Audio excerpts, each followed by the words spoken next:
Hey, Christian, I don't hear you. Okay, do you hear me now? I hear you now. Yeah, All right, sorry for that. It's from my side actually.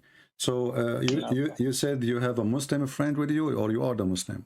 No, I have a Muslim friend with me, Okay, and her name is Aisha, all right, and she she's a very great friend of mine, and I wanted to introduce her to you, and so you can talk to her. all right. She is Very welcome. nice person. She is welcome, and I will be happy to talk to her. Are you there? Are you there, Aisha? Yeah, yeah, I'm here. Thank you. You are welcome, sister. So, what do you think about your religion as a Muslim? I mean, I have not done a lot of research. I've been just like reading Quran and basically practicing my religion um She's and I've fasting been actually right now, just to give you a heads up. She is yeah, fasting, but the fasting in Ramadan is useless because you just abstain from food in the daytime, and then at night you eat like until the morning. So there's no fasting really. It's just a sleeping. I mean, there's a change in the day between night and daytime. mm, okay. This is not really So a real fasting. Actually, in the month of Ramadan, as you know, people they gain more weight because they eat more, and food price go more crazy because they are eating more. So there's no mhm, fasting. It's kind of a cheating. We just change the day with the night. mhm. Yeah. So you were Muslim before? No, thank God, I never been one. You've never been Muslim? Okay. I don't wanna be rude to you, but this is how I talk. Don't take it against you. You know, That's fine. I Yeah, am I'm okay. smarter. I'm smarter than being a Muslim for a second, and I will tell you why. Okay. So When somebody says to me, if I ask you right now what Islam is about, mhm. what you will give me definition, what Islam is about, go ahead. I mean, okay, so just to yeah, tell you about me. I'm not a very, religious person in general. I try to practice, but I don't have a lot of knowledge. I mean, so I might not be the right person to ask a lot of questions about Islam or references, but that's what I want to do actually. I want to dig deep into things about That's good. Islam and other religions. No problem. But you see, But I wanna know you as a Muslim. Why you are calling yourself a Muslim? But there's a base, right?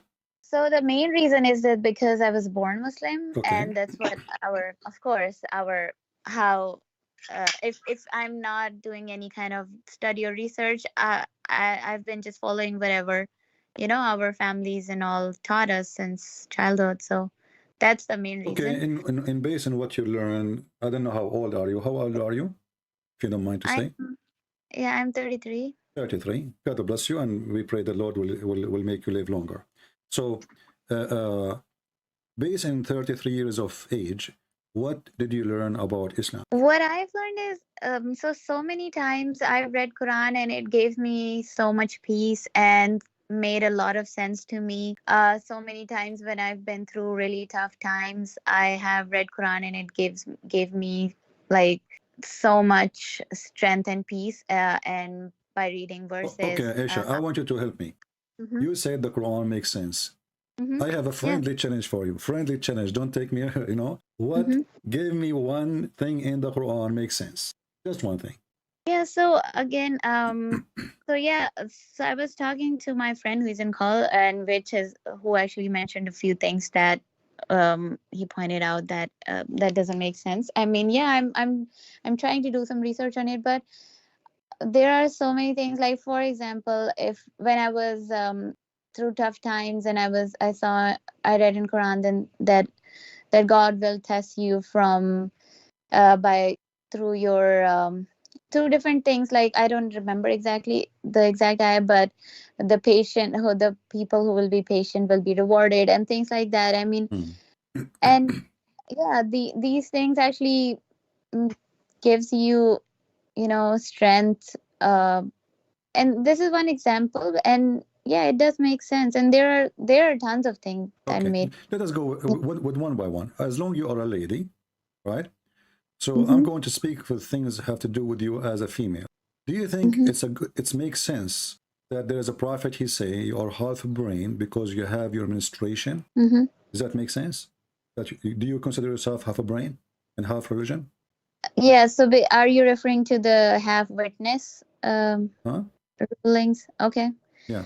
Mm-hmm. Does that make sense that women they are half a brain because they have menstruation and they are half religion? Okay, And okay. most of them they will go to hell Most of them will go to hell. Why is that? Like, because they have because that menstruation. Because they have menstruation. no, no, no, not because of that. It's because women tend to do more sins because women have more, they have to cover themselves. They don't, and they have to be more obedient because of their husbands provide for them, and they just not are obedient. No, let us see. You see, this is your prophet. He is speaking to Muslim women, and Mm-hmm, he want them to give charity. He want them to give him money, and because if they give him money, they will go to heaven. But look what mm-hmm, happened. So Muhammad, he came to the women, and he said to them, "You should give a charity and ask for forgiveness." I saw that mm-hmm, the majority of women, the majority of females, they are mm-hmm, going to be in the hellfire. They ask him, yeah, why is that, Allah Messenger? He yeah, said, because you are cursing so much, meaning you are ungrateful toward your husband. yeah. And then one of them, she said, and then he says, and because you have a lack of intellect and religion. Mm-hmm. You have a Where lack is of where does intellect this and religion. where is this mentioned? This is in the Sahih Hadith. This is in Sahih Muslim, in Al-Bukhari. It's all over. Do you could you send me the reference? So I want to have all Yeah, those references yeah, and sure. Yeah, sure. Here we into. go. This is, I will give you, I will post a link for you in Mm-hmm. Hold the, on, Prince. Let me send her the live stream link here. well, I will share the link even here. Give me a second. Here we go. Okay. I will share the So she link. doesn't know your YouTube channel. No problem. Yeah, give her the my YouTube, and I will give her the link for the hadith. Okay. I just posted for Okay, that's for good. both of you. Mm-hmm. All right. Yeah, that's So good. here Yeah, you just see, click this link. yeah, here you see it says that Muhammad, he says that women, they have a lack of common sense and intellect and intelligence. Mm-hmm. And when and this is a woman, she's asking, why will go to hell? He said, I have seen none liking on common sense and Mm-hmm. fearing in religion. Mm-hmm.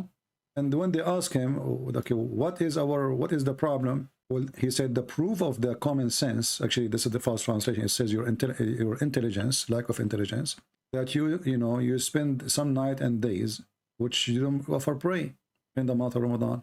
Why? Because they have their menstruation. Yeah. Okay, but how that will make you lack of common sense if Allah is the one who forbid you from praying in those days when you are in menstruation? You are the one who forbid me, and now you are saying to me, I have a lack of intellect. And what menstruation have to do with the lack of intellect? Okay. Yeah. Yeah. And Okay. I will give you more reference of that because this is all over. Yeah. And do you agree? Do you agree that women, they are less intelligent and they are stupid and they are going to go to hell because they have a lack of common sense and the lack of intellect? I mean, yeah, no, but that's one way we are interpreting it. But yeah, I mean, the way you are interpreting it, yeah, it I does am not not. make I'm sense. just But reading. I It's need to. read with me. You give me interpretation as you Yeah, I wish. just read it. Yeah, I Yeah. read it. But yeah, I need to look more into it. But yeah, thanks for sharing this. I will look into it. But yeah, the way you are explaining it, yeah, Okay. it does not make Look, sense here it that. says, here they said to him, okay, Yeah, what is our deficiency? I just sent you another link. What is yeah, our yeah. deficiency of Yeah, I intellect and read. religion? He said the testimony of two women of you is the testimony of one man. So Muhammad, he put a rule that Yeah. one man is equal to two as testimony. And this is the proof that women, they are stupid. Mm-hmm. Yeah. If I go Yeah. right now, if you are married or you go with your Mm-hmm. family, you go to a wedding party and you come back with your brother or your father or your husband. Mm-hmm. Who is Yeah. the Yeah. one who will remember the details? The women or the man? Yeah. I mean, it depends. No, it's not depend. No, Was right, not really. The women, she would describe what they are wearing. She would describe what they ate, even a year after. The man, he will not not remember what he ate for lunch. it based on observe. It's like who observe more and who can remember more. It's I mean, it depends. A man could be more observant of those things too. According to science, this is not even true because Mm-hmm. women, they have a better memory and they remember details. Mm-hmm. And Okay. as long we are talking about witnesses, this is not Mm-hmm. about intelligence. You do not need to be smart to say Yeah. what you saw, right? You do not need to be Yeah. genius. A kid, he can say what he saw. Yeah. Yeah. So here he is proving that women, they have Mm. deficiency in intelligence, and the Yeah. proof that one man is equal to two in witnessing. Mm. But this is false narrative and false argument. because women, they have a better observation for details, especially when it's come clothing, So, jewelries, makeup, food, you know, details we men, they don't even see, you know, mm, they don't even notice, mm. right? Yeah, so in Quran it says if one would forget, the other would remind her, like that. And Exactly. But how come the man, why you don't say that to the man? What if the, yeah, don't the men forget too? yeah, I'm gonna have to, have talk to other people about this too and Okay, get but answers let from us focus with people. something more. So now he Yeah. claimed that deficiency is Sorry. because of witnessing, but then he says, Mhm, when they ask him what is our deficiency in religion, he says ministration, because one mhm, of you will go for for 3 or 4 days without performing salat. But how that is deficiency? Who is the one who created you and he gave you the ministration? mhm, Isn't it Allah? mhm, Okay, mhm, so if this is deficiency, that means the creator, he mhm, is the one who did not create you correctly. The deficiency is Allah, deficiency is not yours, because you are the one who don't have a choice to mhm, have it or to reject it. So mhm, if this is a reason for you to have half a brain, and he is talking about you going to hell, he's mhm, explaining now, remember the conversation is, mhm, why the mhm, majority of women, they will go to hell. So he's counting for your reasoning. And those mhm, reasoning are stupid, because even if a woman, she is a stupid, and I don't agree mhm, with that, but mhm. this is not a But reason to go you're to hell, because if Allah is created saying, me, if Allah created hmm, me stupid, how you yeah, want to punish me for being stupid? yeah, yeah, I get the point. Yeah, and yeah, thanks for explaining this. I will definitely look All into right. this. So as you see, Islam doesn't make sense, especially toward you as a female. Now, can Mhm. you, Can as a female, can you tell me something makes sense to you as a female? So have to do mm-hmm, with you as a female. mm-hmm. Like what? Uh, Sorry, say that again. If there is something in Islam special about female make you like Islam?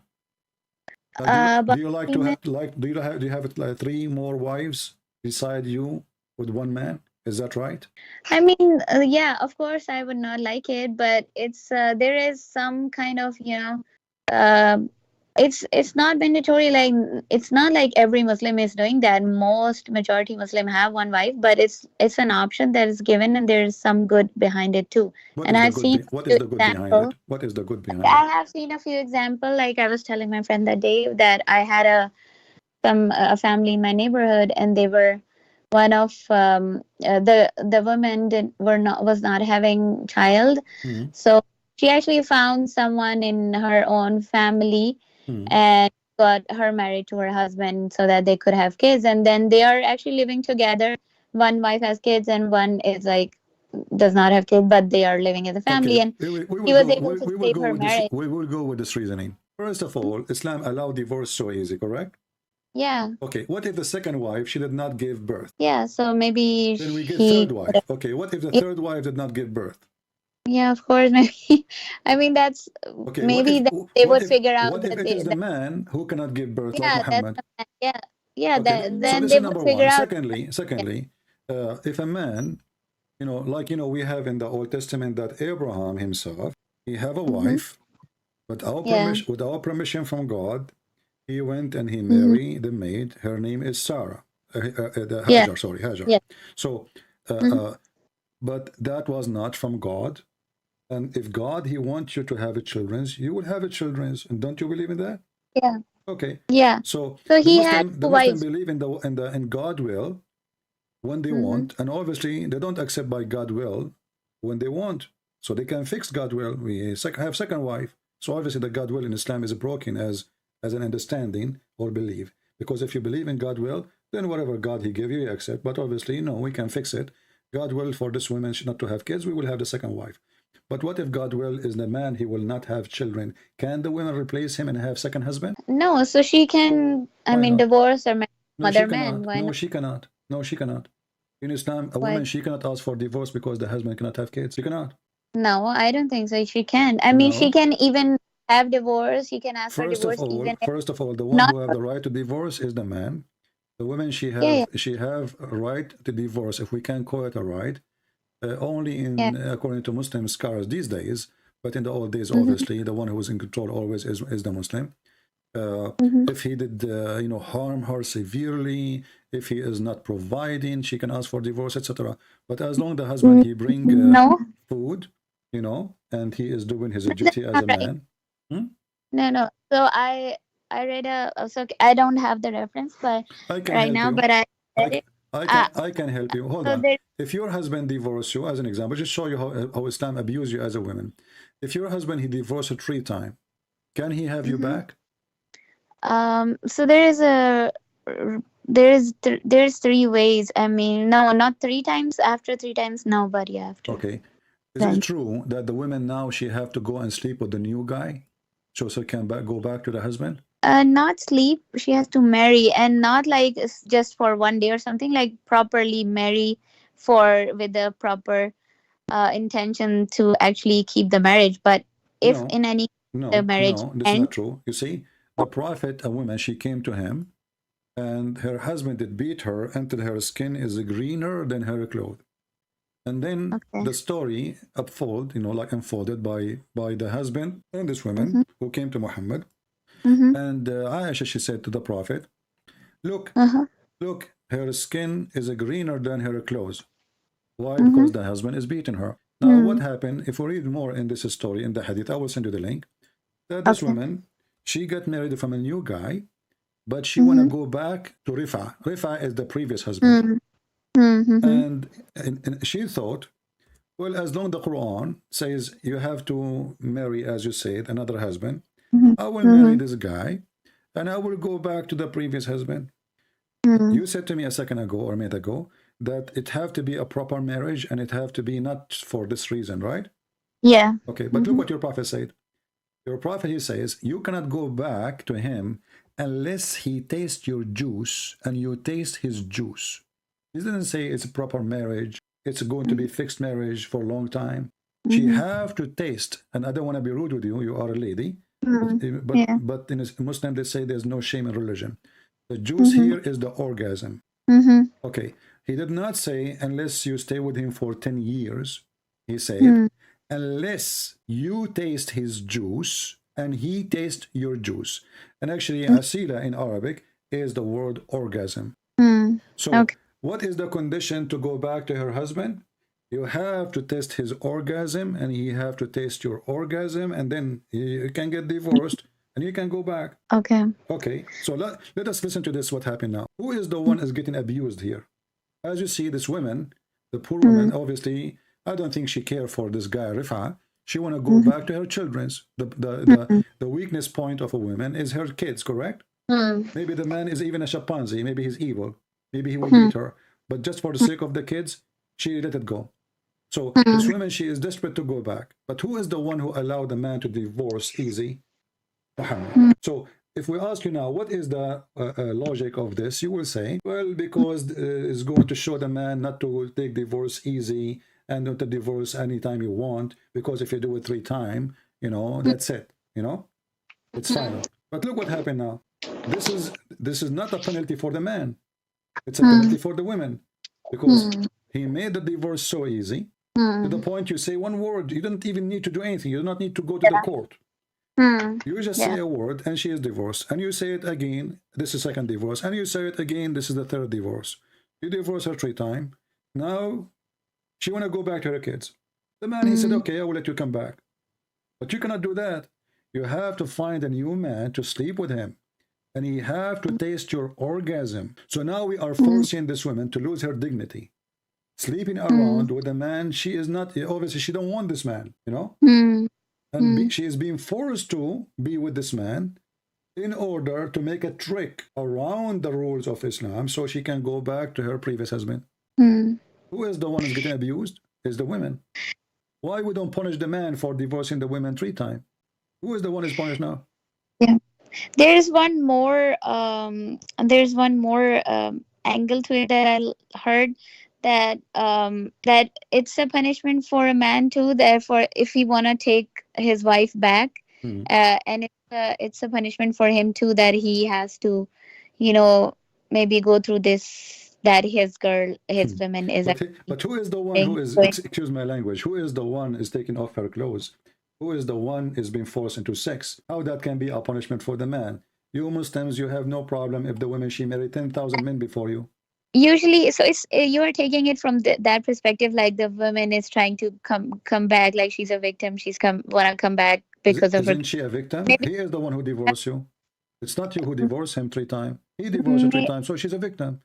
no, it's like maybe for example, a man really loves his wife, and he for any anger reasons he actually divorced her, and now he's regretting and he want her back, and now he has to go through that. Maybe it's a punishment that now he has to actually know that Okay, his what did that fix the slept with problem? somebody. Still, the man, after he have her back, he can get angry again, divorce her again, first, second, 3 times, and now we have to find a new husband to sleep with my wife, and then I get her back. I mean, what kind of religion is religion? This is hippie. You know, No, what is the logic behind this? Did we fix the problem, or we are creating more problems? So now she will sleep with this man. She might have kids from him, even if she sleep with him one night. So her life is broken. Why? Because we have religion take and give the right only to the man, and the woman, she is just a victim. So what my understanding was so far is that you have to have a right intent in marriage first, and then if some, Nowhere it says that. Nowhere it says that. No, nowhere. so yeah, As you see here, you see, this is a real story. This is a, let us say, we have a case in the court. yeah, Muhammad is the judge. The woman, she came to him. He did yeah. not say to her, you have to stay with him a day or 2 or 3. He said to Could her, you send me that reference, please? And then yeah.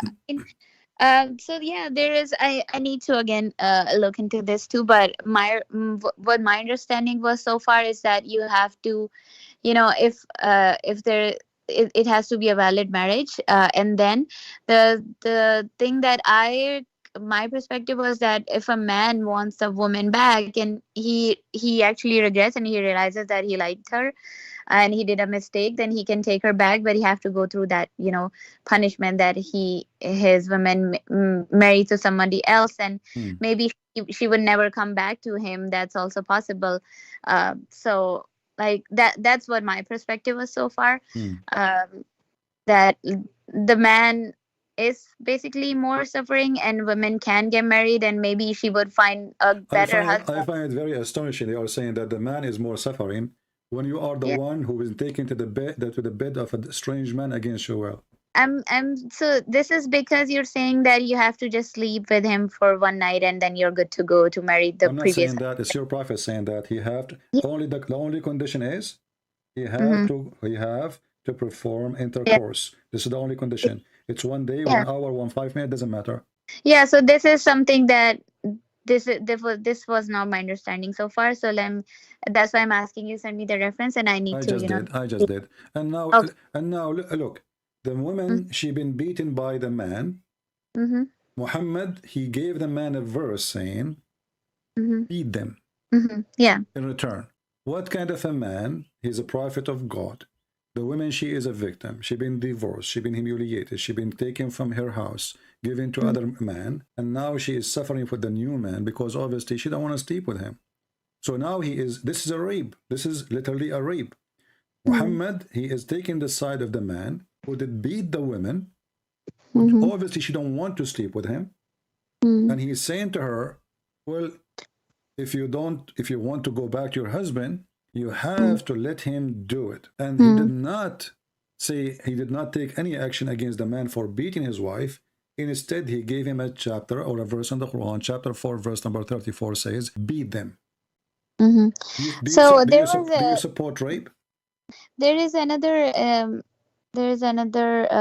incident where a woman came to Prophet, and she said that I just don't like my husband, and there was no abuse case in that, and she said I just don't like him, and he said okay, you can leave him and just leave the garden that he gave you as a gift and all, and if you in mahar, and if you can leave that, just okay, this is in Islam they call it al-khula. So al-khula is, look what happened to you now.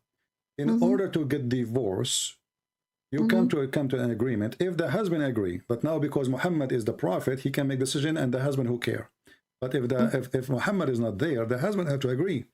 So she have to give up everything she have. She go bankrupt. She go zero from the house.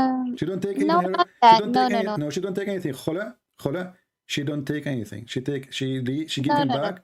no, no. That's not true. She just have to give the mahar back. That's all. Well, this is what she have. But what she have besides nothing. No, mahar is just like a small the money or amount or My gift or friend, whatever. this is all the money you get. What's small, what big, doesn't matter. This is all the money you get. So now after serving this man, being in his house, cooking him for years, now in Mm-hmm. order to get divorce, you have to give him everything he gave you. Not everything, just the mahar amount. That's like maybe $1,000 that he gave, and you if you want to get rid. So Okay. the intention behind that too, because for example, if she's, it's not always that women is victim. Maybe she want to marry somebody else, or maybe there's just maybe that's her. Okay, hold She on. just want Okay, to be with. let me ask you. Let me ask you. First of all, you are saying things it's not true, but we will go back. Uh, why, if the woman she Uh-huh, decide to divorce, uh-huh. she have to give everything, and you said only the dowry she have, right? Yeah, on the Okay. only the. Why the man, he will not lose anything? Why the woman she lose everything? Why the man, he do not need anything, any approval of anyone? He just say divorce and you are divorced. Why the woman she can say you are So divorced too? yeah, so in Islam, actually, men are the protector, maintainer, and provider. So he has been taking all of his like fine. It's like he's responsible for feeding her, providing her food, shelter, and everything, and he's been maybe providing her for a year or two or whatever. But after that, maybe the woman could be evil too, and she just wanna leave because of XYZ reasons, whatever. But Hmm. and then she could, she could, and what if she leaves? So if the what I think is intention behind it is, for example, a man wants to marry, then if a man needs to marry another woman and she's leaving, so she should give her and give her the meher, and if the man demands it, that's what I've heard. But if she gives the meher back, for example, $1,000, it doesn't compensate all the 2 years of fine spending that he did on her, but it's just maybe $1,000 that she would give back, so that if he want to marry another woman, and he will have money to give meher to the new one. Okay. So that yeah. Let us go for the basic. If the Mm-hmm. woman she want to divorce, do the Uh-huh. man have to agree first?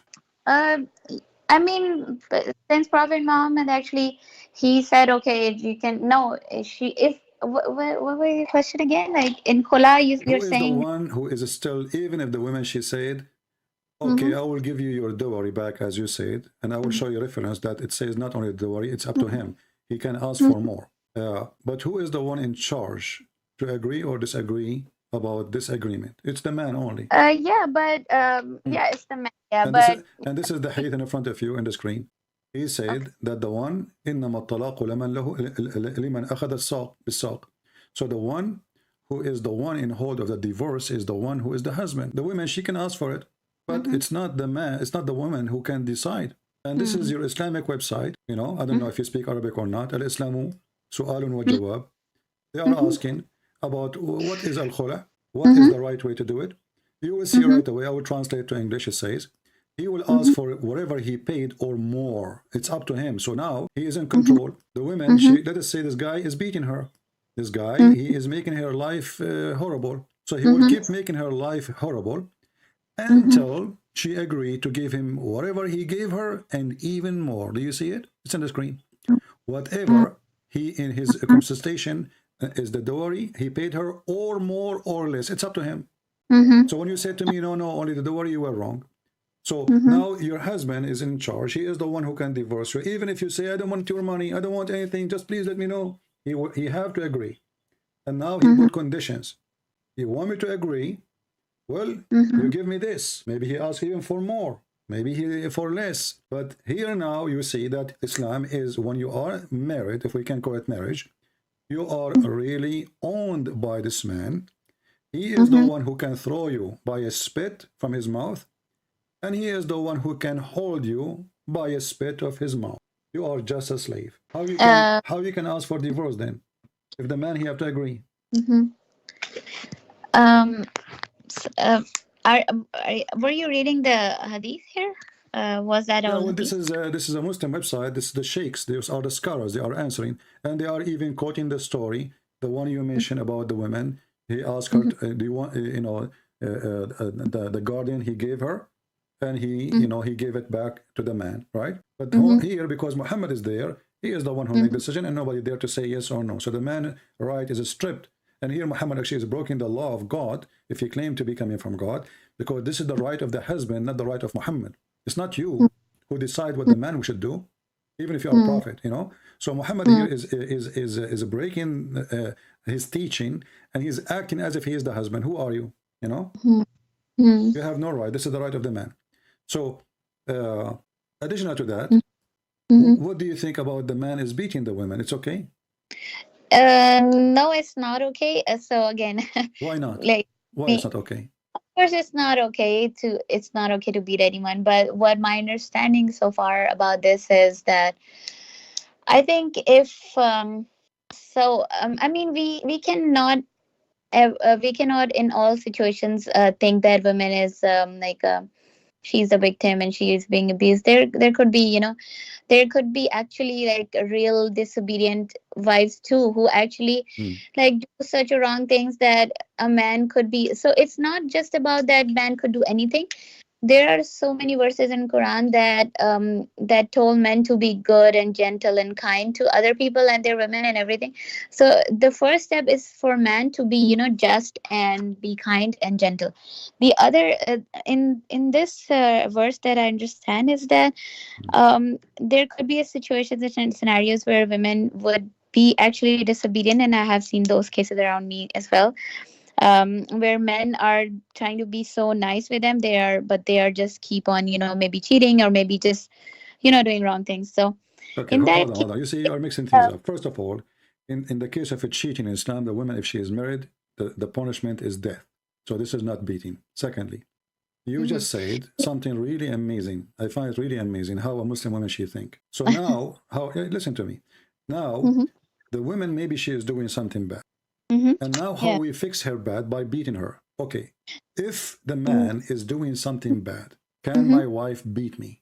No, let me complete my understanding first. Hmm. So what I think is when men are instructed to, talk to her about the things that's problem, uh then there, if she doesn't want to obey, or if she doesn't want to.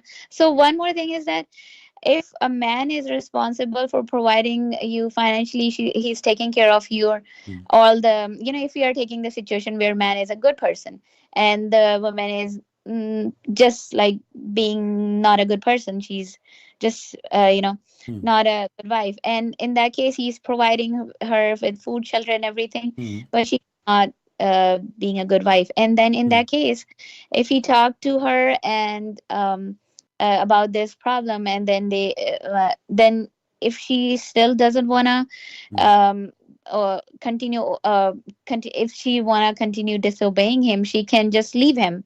And Hold on. You see, I don't know yeah. where you get this from. Where we just prove to you that the woman she Uh-huh. cannot leave him.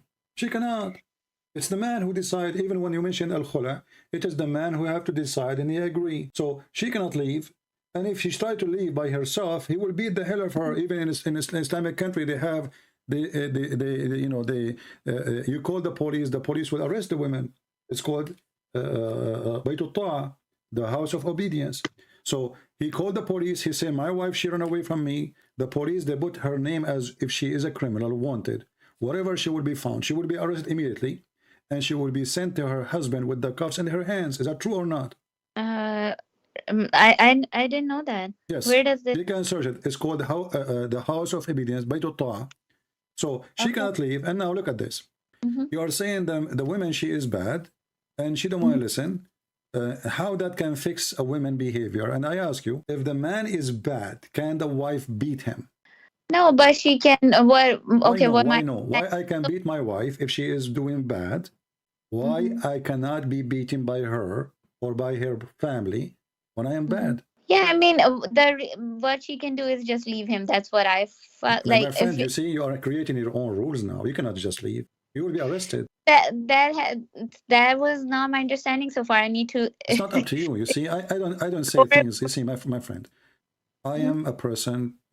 Millions of people watch my videos, and when I say something, people will laugh at me if it's not true. Correct? Mhm, And Muslim will make videos and look what the Christian Prince he says. It's called Baytul Ta'a, Baytul Ta'a, the house of obedience. The woman she okay. leave the house without permission from the husband. He can call the Sharia police. They will arrest her immediately. Is it Immediately. Saudi and like This is which all country? Islamic countries. All Islamic countries. Any Islamic Um. countries following Islam, they have to practice that. So you call the police. You say, my wife, she left my house. She have to be arrested immediately. Wherever they find her, she will become wanted. Mm-hmm. So then they will arrest her and they will bring her back to her husband. Now, what the husband will do again? He will beat her again. She can't even call the police. If you call the police, they will say, my husband is beating me. They will say, well, he's allowed to beat you. The only time a woman she can complain, this is now, not before. You know, as an example, your prophet, he says, no man should be asked why he is beating his wife. Is this a hadith? Yes. Can you send me that too, please? Okay, let's see. Hold on, let's me. Okay. Yes, hello. This is the hadith here. Okay. It says here, Omar reported the prophet saying, a man will not be asked about he beat his wife.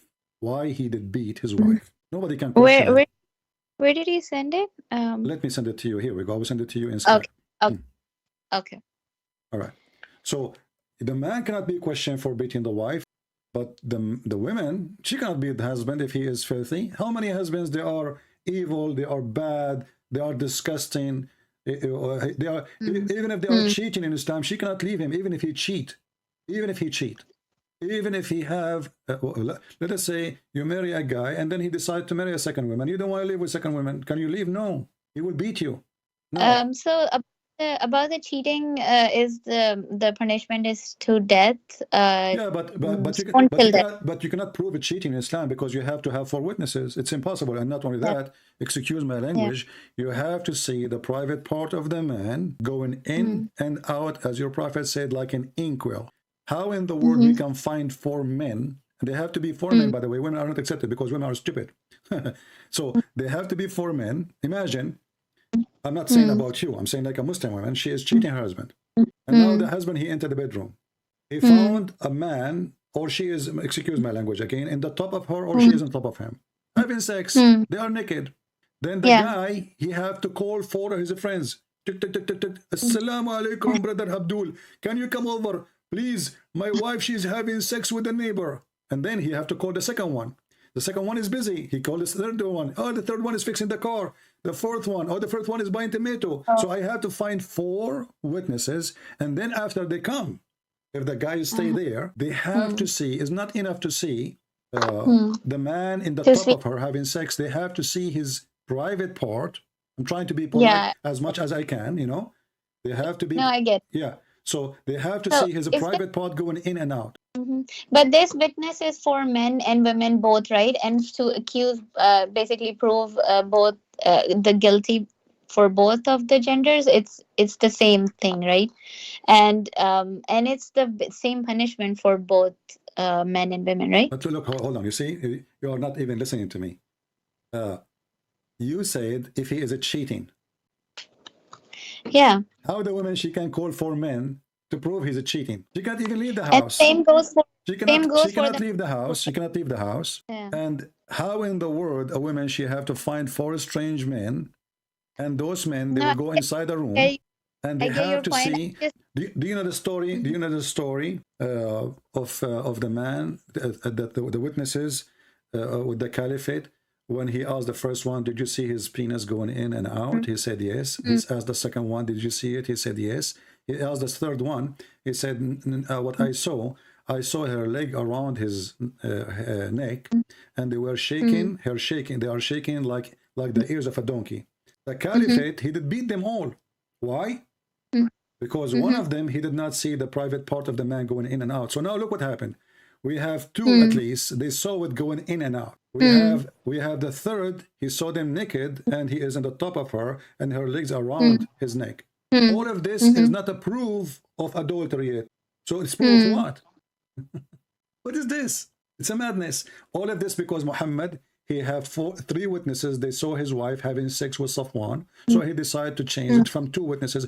How come we need 2 witnesses to take a person to execution in the case of murder? But we need 4 witnesses for what? For sex. And not only they have to see them having sex, they have to see the private part. So if a woman, she is wearing a skirt, excuse my language again, she is in the top, it's impossible to see the private part of the man getting in and out. So nobody can see it. It's impossible. So the husband, he go inside the bedroom, he cannot even accuse his wife that she is cheating. Because if he do that, do you know what the punishment?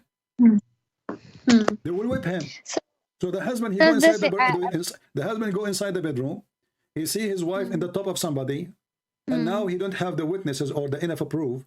If he accuse her of adultery, he will be whipped. Yeah. Okay, same for the woman.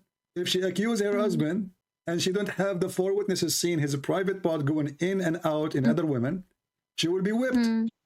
Okay, so look what happened now. So we can beat the wife for any reason in Islam, any reason. You see, in the Quran, it says in the verse number chapter 34, verse number 4, it says nushudahun.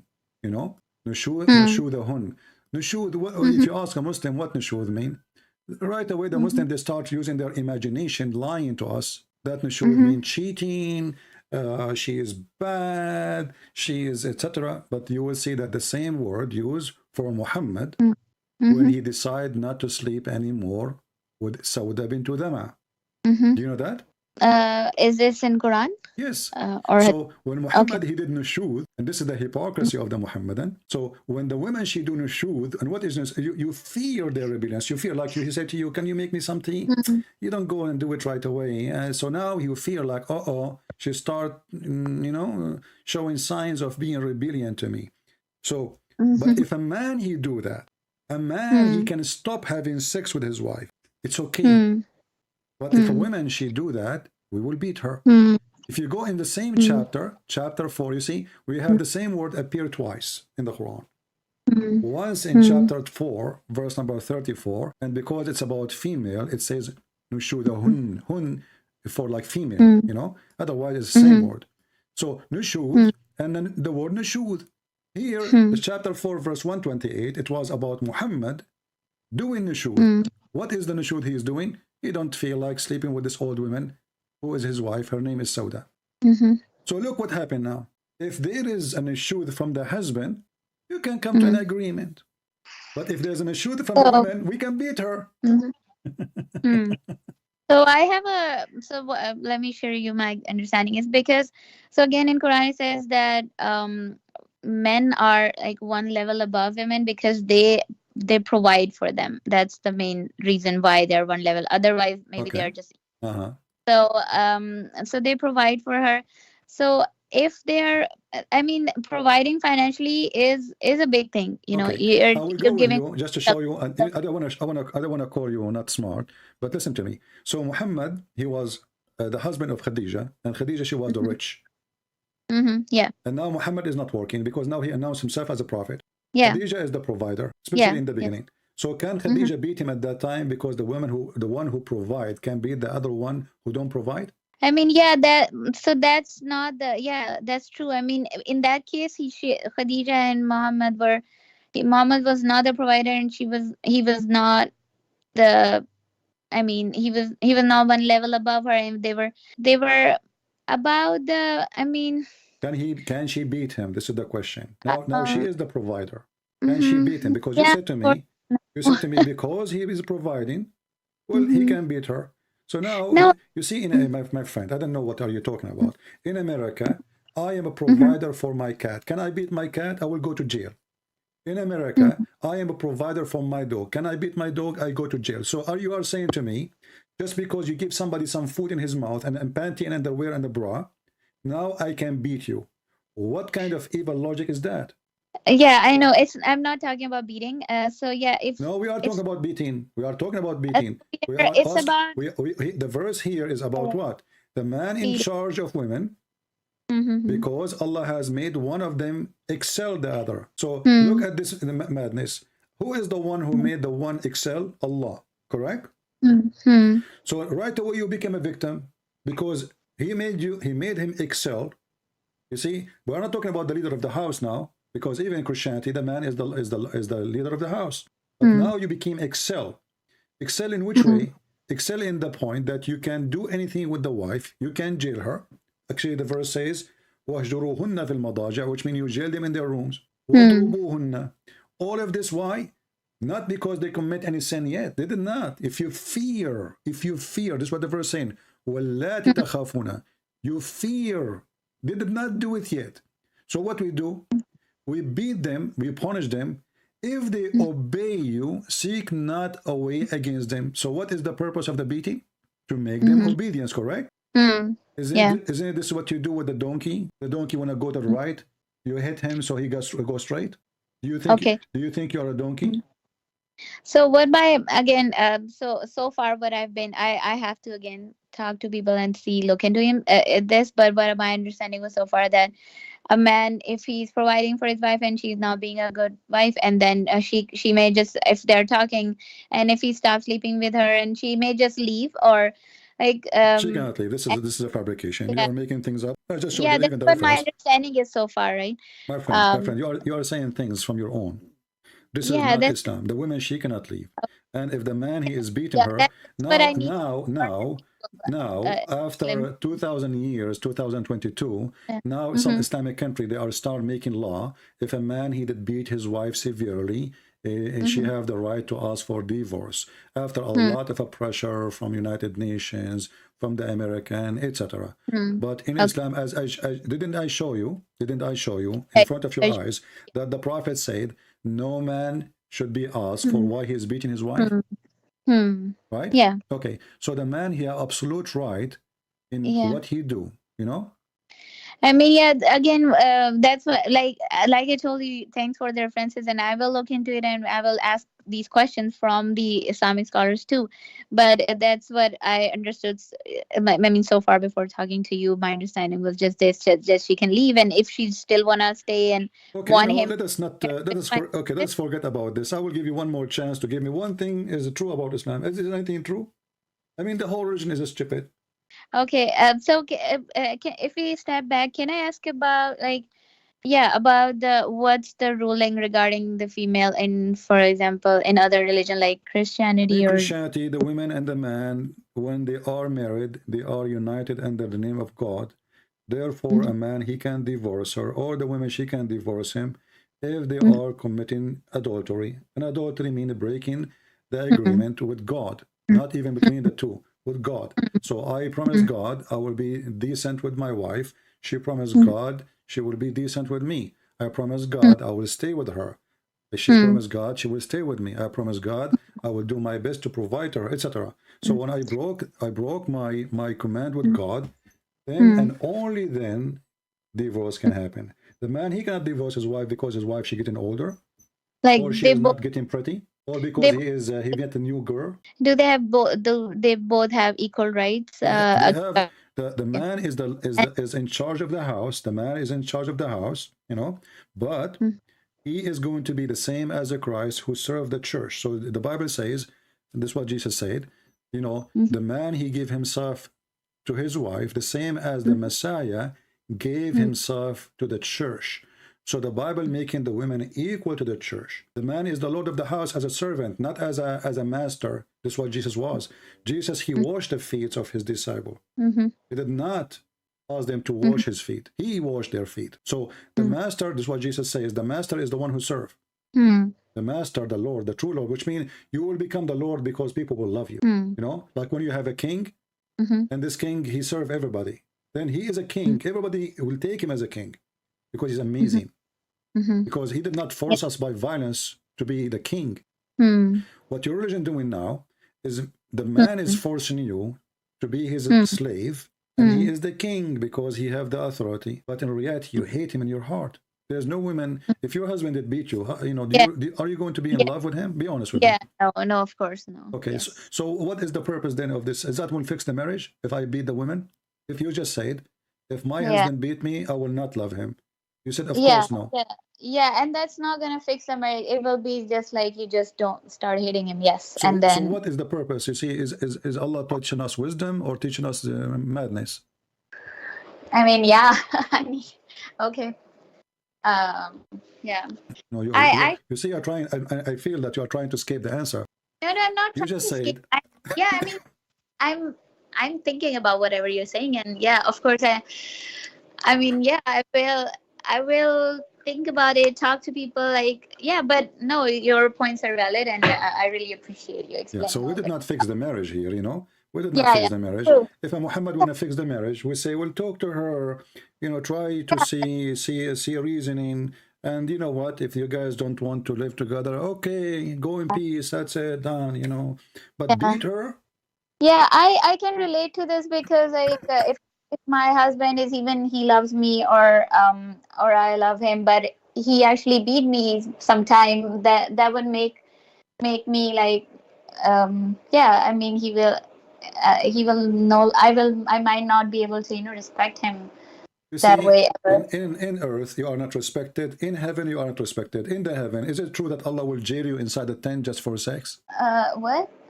In earth you are disrespected. A man he beat you, he can have many of you, he can replace you as he wish. Is it Mm-hmm. true that even in the heaven of Allah you will be jailed inside a tent and you are just made for sex? I mean, is that what Allah said, or are Yeah, you? that's what the Quran says, chapter 55 verse number 72, and you can read any interpretation. All Muslim women in Mm-hmm. heaven, they are given to the man.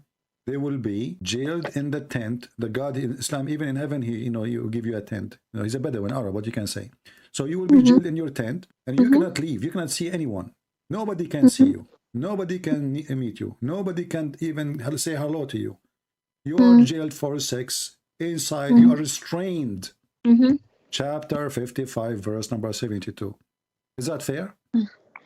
5572. I will look into it, but I mean, no, it should not be true. I mean, it should not be fair, of course. What But is that heaven really? I'm going to be living in a tent for eternity. All my job is the guy come in, I take off my panty. Excuse my language. I cannot see anyone. Nobody can see me. I don't even have a window. I am restrained inside a tent. My job is sex. And this is supposedly a reward. You know what Jesus said about women in heaven? When they ask him, this woman, she married a husband and told her second husband, who is going to be with her in heaven? He said, he and she, they will not get married. They will be the same as angels, equally. So the man will not have a privilege in heaven, in Christianity, because he's a man, he will have more females now. And the woman, she will not have a privilege too. For both of them, they will not get married. They will be the same as angels. What same as angels mean? That you will be, God, he free you from your needs. And God of Islam, he make you addicted, especially for sex. So you will be free like angels. Angels do not need to have sex, do not need to eat, do not need to sleep, do not need anything. They are free. And the best gift to give is freedom, is it? So in Christianity, there will be like no sex or anything like that in heaven or afterlife. There is Yes. nothing. Okay. Yes, And there will not be, because you see the reason. First of all, sexuality, God, he did not create it just for a man, just to go and, you know, as a desire. It's just to make a family, to reproduce. Because if God did not put that inside us, we will not do it. It's like it's going to be like going to work, you know. Why would I do it if there's no joy, you know? So the joy was, the reason for the joy is not to be filthy, not to sleep around, but to have a family. The man, he like a woman, the women, she like the man. They need each other. They have a desire, and this desire should be in a marriage. And then we make a family, and then the family will have a kids, and then the kids themselves, they will establish a new family. So it's a gift of reproduction. God, he made Adam and Eve, and then he gave the gift of reproduction to the human. yeah. But when we make the heaven is nothing but sex. Even the Quran, he promised Muslim men women with big boobs. Yeah, so again, I about that I try to read. So it was about like, so what I was searching about it. It says that there is some terms that it's used in for Arabic language for different age women. So this is the term that's used for like fully like the women who just like um grown into a woman, No, and first like of all, at the first of all, of those their. are first of all, those are not even women. You see, uh, if you read the verse Mhm. says kawaib, doesn't say even women. Yeah, You know, yeah, kawaib. So yeah. kawaib, Kaaba. What Mm-hmm. Kaaba mean?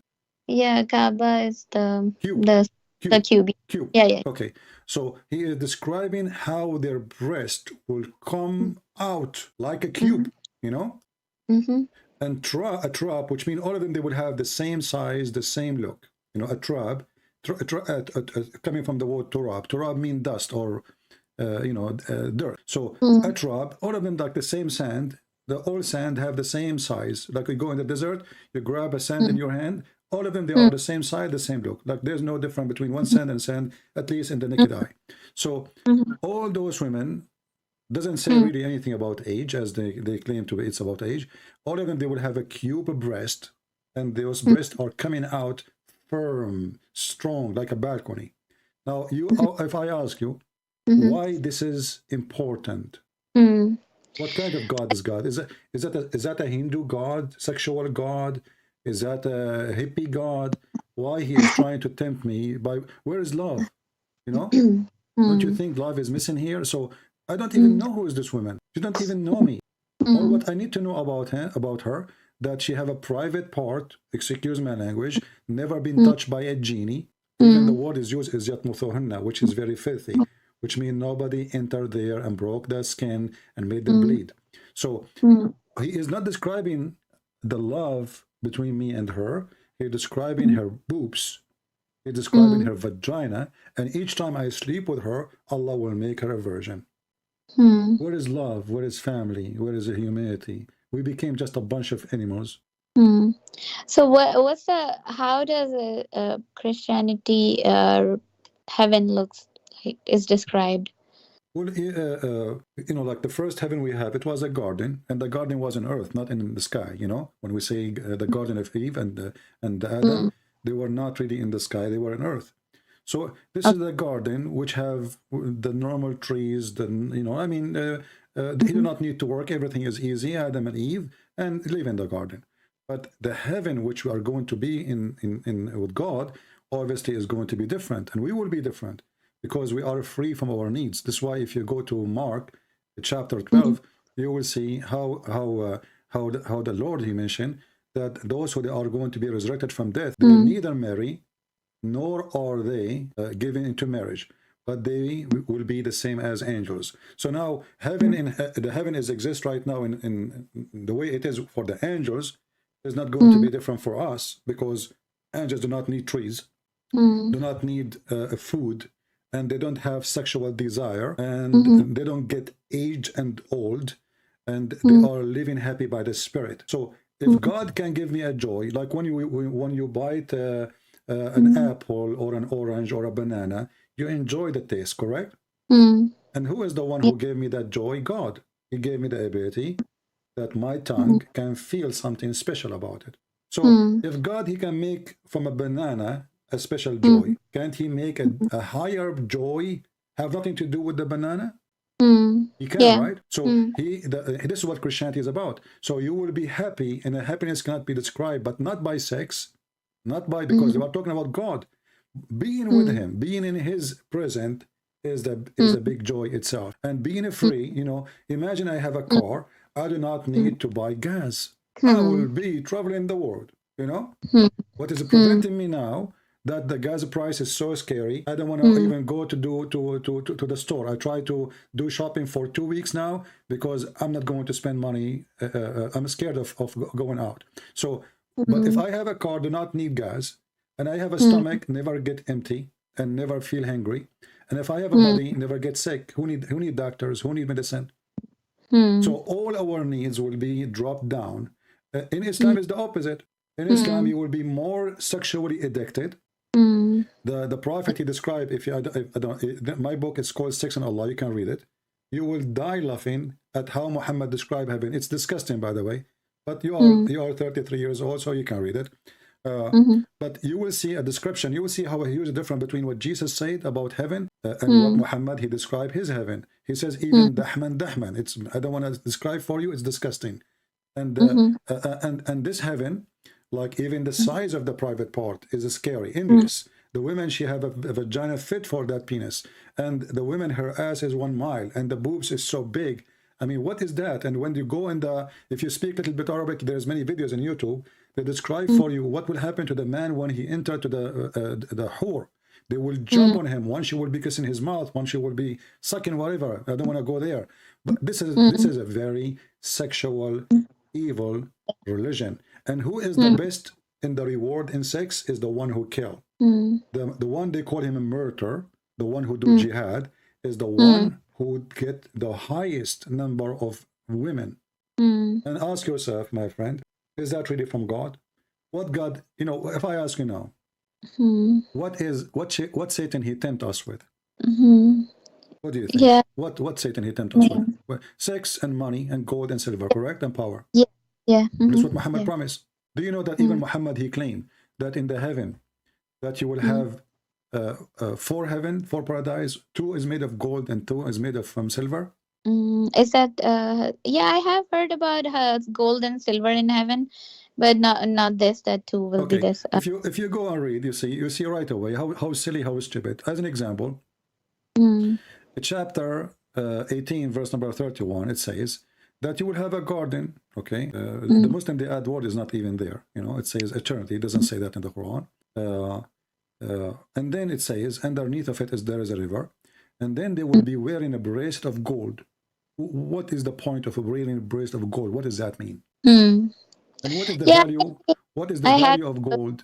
Yeah, I was also thinking, why do we need a gold over there? But so what came to my mind was maybe Prophet was trying to tell them that tell people that we don't need to have lust in this world, because it will be a common thing in heaven. So I mean, we don't have. Hold on. If we do not need Muhammad, he need gold. He was asking people to give him money.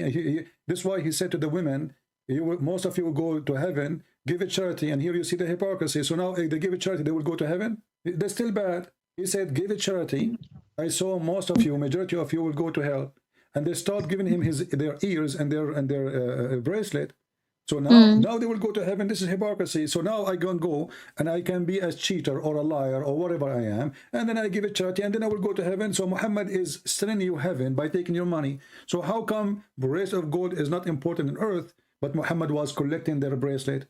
How come bracelet of gold is not important in earth, but Muhammad he took the 5th of the booty? How come it's not important in earth, but he will let a Christian stay as a Christian, worshiping the wrong God, just if they pay him money? That's what the jizya is. So, and now we find that Muhammad, he is tempting people by women, by gold, by silver, and you will wear a brand. Do you know that you will wear Gucci in the heaven? Honestly, it says here, istabrak. Istabrak is a green silk made by the kuffar in Iran. At that time, Iran was kafir. So, istabrak, have you ever, this is the most famous Gucci at that time. Have you ever heard of a God, he say, I will give you Gucci?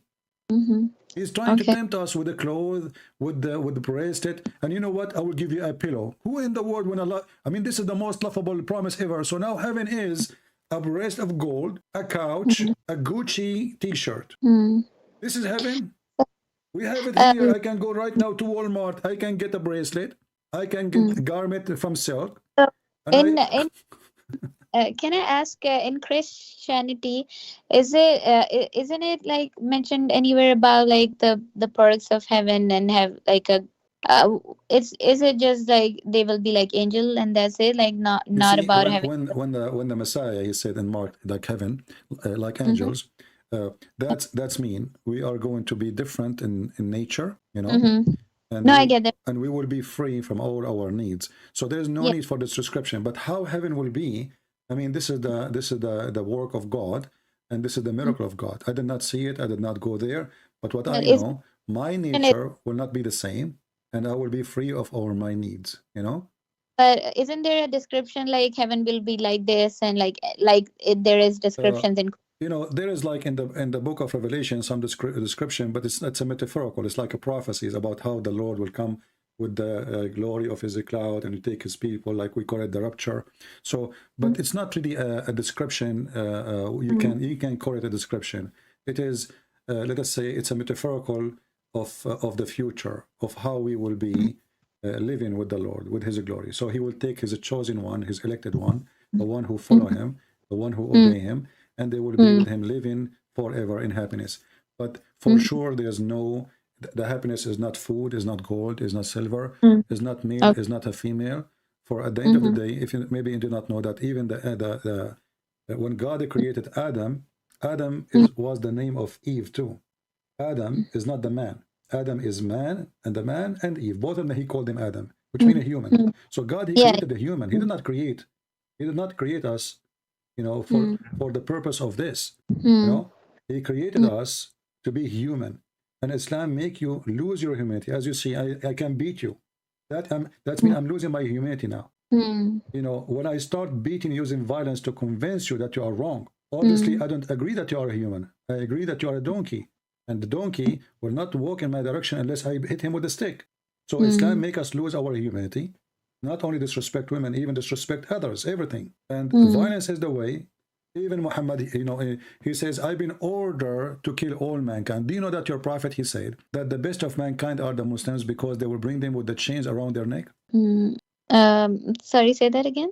According to Muhammad, the best Muslims, the best of mankind is the Muslims. Why?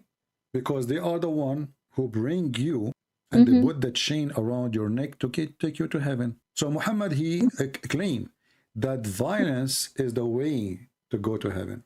Read with me. This is Sahih al-Bukhari. This is not my words. The Prophet, he said, you are the best, and this is Quran, by the way, chapter 3, verse 110. You are the best ever. You know, the Muslims, they say that the Jews, they claim that they are chosen people of God and that make them racist, blah, blah, blah. But the fact is in the Quran too, that Allah, but anyway, focus with me here. You are the best of the people ever, raised up for benefit of mankind. Chapter 3, verse 110. The best for mankind are those who bring them with the chain around their necks till they embrace Islam.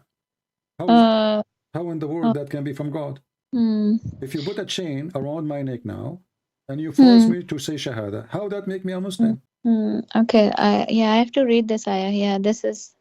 I mean, I heard that there is like no like light rafidin, so there is no not there's no force in Islam. No, that's false, my friend. The verse there, the Muslim, they use it to speak to the kuffar. When the kuffar, they are not allowed to convert to Islam, they say to them, well, there is no, you know, there's no like compulsion in Islam, which means you cannot force your children not to convert to Islam, but a Muslim cannot convert to other religion. This is why your prophet says, Man baddala dinahu uqtuluhu, the one who changes religion, kill him. Because if there's no enforcement in Islam, then how the one who leaves Islam will kill him? You know what I mean? I actually heard that there was some situations where this was called, and because they were hypocrites who were actually. It doesn't matter, my friend. Let us say I have a son. He is a hypocrite. He's a liar. He is filthy. He is whatever, you know. And he don't want to be a Christian. Okay.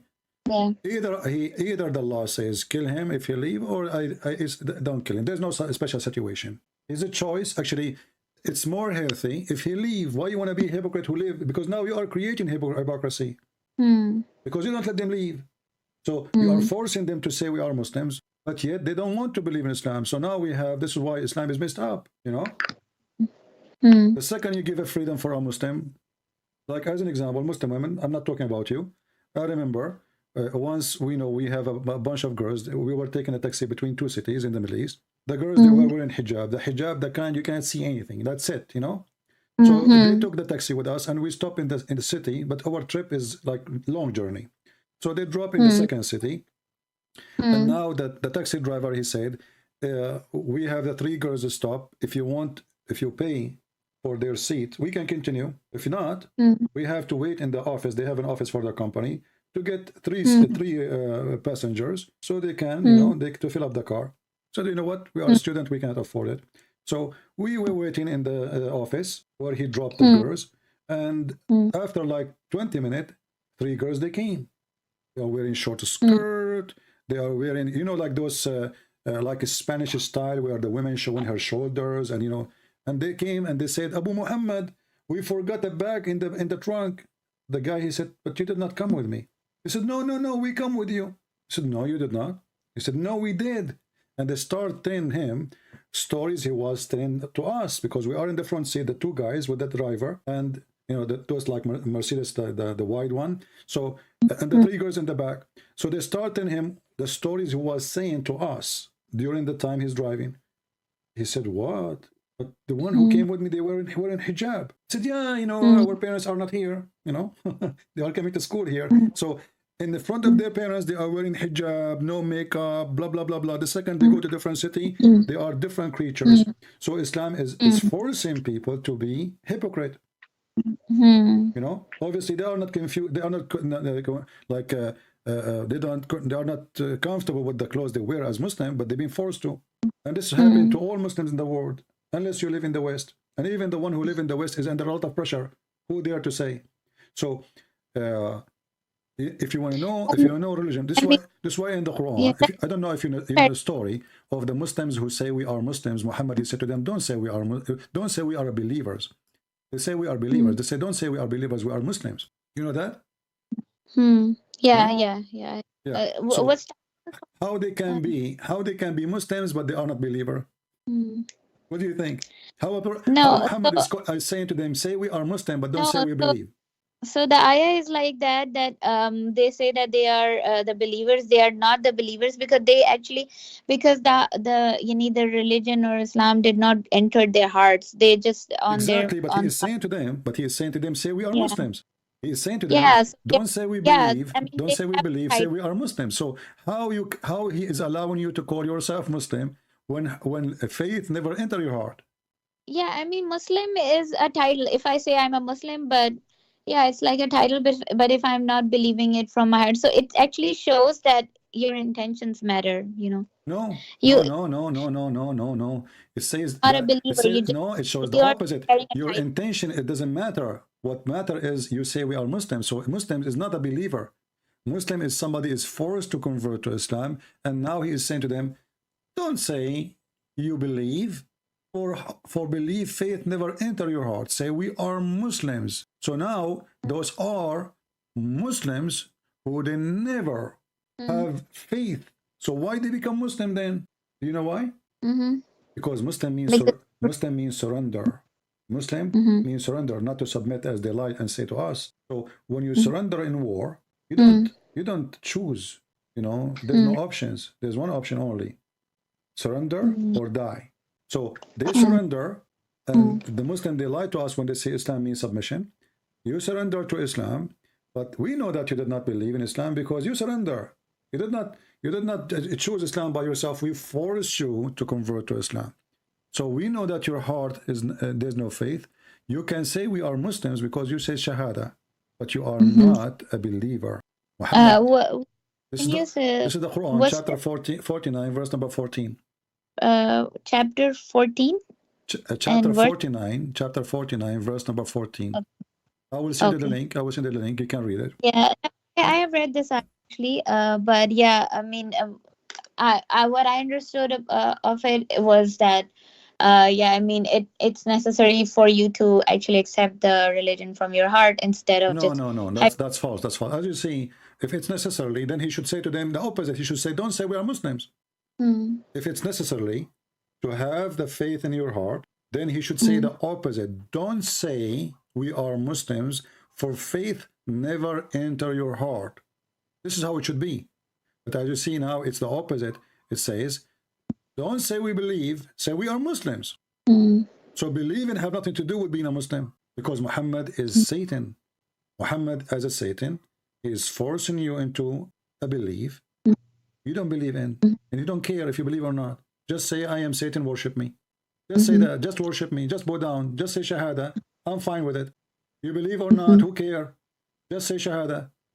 In Christianity, no. Jesus, he said, not everyone says to me, Lord, Lord, or God, God will enter the kingdom of my Father, but the one who do his will. So if we say Shahada from now until 1,000,000 years from now, we will not enter the heaven of Christ. Because it doesn't matter what Shahada we say. It doesn't matter what word we scream with. It doesn't matter what we call ourselves. What matter is if we do the will of God or not. That's why here you see that Muhammad, he promised Muslim very funny promises. As an example, if you say Bismillah, Alhamdulillah 100 times, you go to heaven. Is that true? I never heard this. Madman. I mean, how in the world? So now Christian Prince, he attack Islam every day. He laugh at Muhammad every day. Before he die, he say Bismillah, Alhamdulillah 100 times. You go to heaven. What is that? How in the world? How in the world that can be from God? I mean, how easy it is. So now we can go and do all kind of sin you can imagine, and then we say Alhamdulillah, Bismillah, etc., and we go to heaven. Yeah, I don't know about this. Yeah, but and I actually kind of not believe in this. Like when people say read this like this many times, and but this is what Muhammad said. It's not up to you. If you don't believe, it's mean you don't believe in Muhammad. And is this like a hadith or something? Yeah, this is hadith. Yeah. Okay. And it's 100 times. If you say it 99 times, you are in trouble. So send me the reference for this. Yeah. If it's not... But remember, sister, you have to do it 100 times. Okay, if you do it 101, you maybe you have to restart over. It have to be the magical power only in if you do it 100 times. I mean, what kind of religion this religion? And then Allah will forgive your sin, all of it, if you say that. You know, what is that? I mean, this is madness. And there is many like ton of things like shaitan sleep on your nose. Shaitan, he play with the penis of the Muslim if you don't say the name of Allah before intercourse. Shaitan, he will be doing the women. Shaitan, a genie. You know, I don't know if you know the story. There's a guy, he opened the door for the wife's bedroom. Excuse my language again. And he found his wife doing something. We don't want to say what. And then the sheikhs, they told him that she is sleeping with the genie, and this is why he described that he saw a fire in her bushes. Why she have a fire in her bushes? Because she is sleeping with genie. This is Islam. Islam is just a bunch of fairy tales, stupidity, mental illness. You know, shaitan around the penis. Shaitan take hair from the anus of a Muslim when he pray. Have you experienced such a thing? Excuse me again. No, this is stupid. I mean, this is madness. If you enter the bathroom with the wrong foot and you didn't say the certain prayer, shaitan go inside the anus and he block it. This is what Muhammad. This is the teaching of God. What is this? And then this man who is speaking about God and he is supposedly holy, he is the most filthy. Do you know the story of Muhammad when he went to his own son's wife and he flirted with her when the husband is not there? Zainab? I mean so what I know is that Allah wanted him to marry her, but he was trying to convince his son. You see the hypocrisy? You see the hypocrisy? The guy, he went there just 15 minutes ago, flirted with the wife, and he is telling the husband, keep your man now. Come on, man, keep your wife. Don't divorce her. Come on. I mean, the guy, he was there. This is telling you how filthy Muhammad is. How 15 minutes ago, I was in the house, in your house, and I flirted with your wife, and I told her, praise be to Allah, the one who made my heart flip for you. And now the husband, that story says, فأخبرت زينب زيد ففطن زيد. Now he got it. That's what it says even in their books. ففطن زيد. So he went to the Prophet. He said to him, please allow me to divorce her. She have a bad mouth.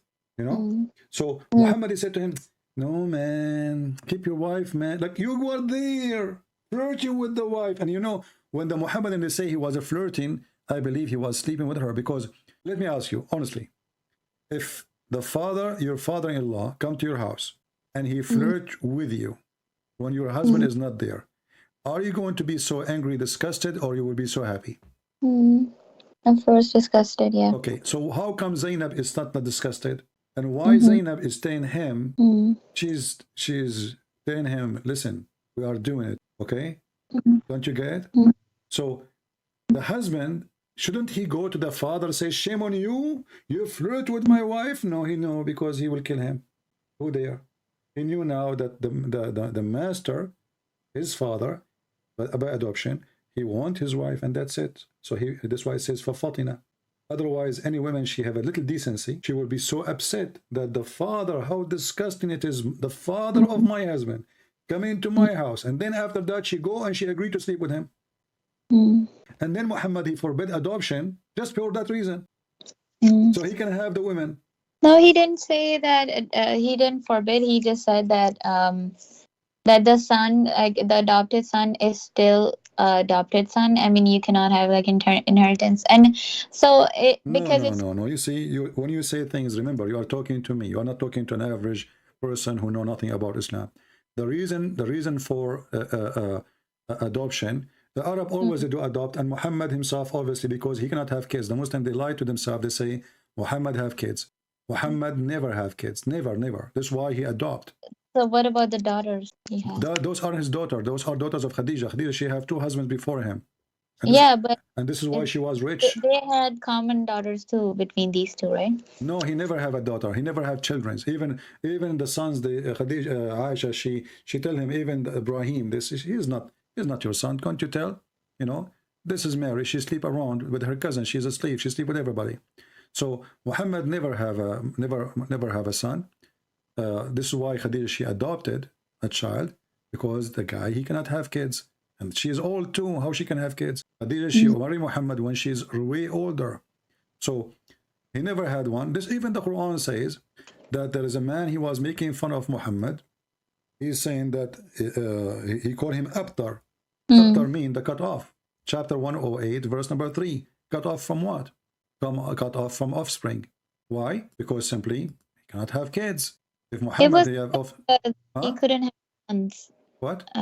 It was because he was not having sons. That's why probably. No, he never have any kids. Secondly, you know, and here you will see another stupid things about Islam. Muhammad, he claimed that anything happened wrong is happened by the will of Allah. And then we ask ourselves, if Muhammad have a child and then the child die, why Allah killed him? Why he is doing that to his prophet? I mean, all the prophets have been through difficult things and different kind of tests. Well, so what test? This is a test? This is not a test. This could be, I mean, Muhammad, anything. he said, I was the most weak person in sex and invoked my God Allah, and he sent me a dish of shish kebab, and then I get the power of 40 men. Okay, let me ask you. Muhammad now get the power of 40 men, but he cannot have kids. So what the point of this power? What was that like? Just about the men, 40 power men? Is it like a hadith or something? Yeah, it's a hadith. As Muhammad, he never stopped making, you know, his poo-poo. Let me see if I can send it to you in English. Okay. Let us see if I can put it in English. If not, I will send it to you in Arabic. So, I mean, look at the language. I mean, what kind of a prophet? He claimed that he have a sexual problem, and then he invoke his God, and this God, he fixes the problem. How? By going to the kitchen, making shish kebab, send him this shish kebab with angel Jibreel, and then after he ate it, he got the power of 40 men. What is that? I mean, and the Muslim, they say to us, if Allah wants something to happen, he say be is going to be.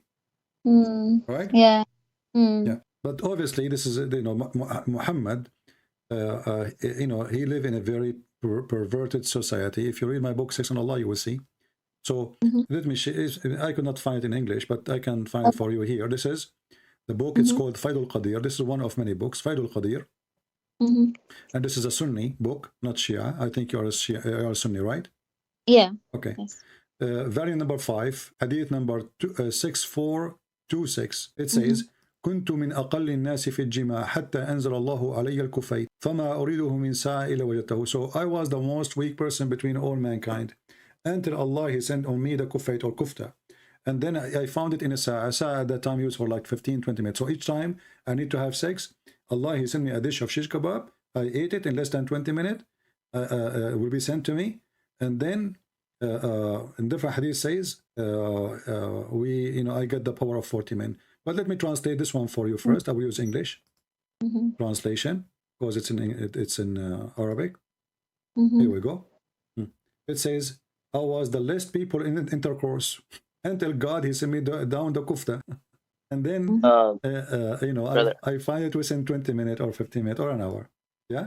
Bro, I sent the hadith, the one that you're talking about in So what is in that, my friend? I mean, living. come on, what is this? This is God. This is a prophet of God talking. So now God, he's sending Viagra for Muhammad, which is a dish of shish kebab. And then he got the power of 40 men. And why he need to get the power of 40 men? Why? What about 39? How he measure his power? Like they have a race. They brought 40 men.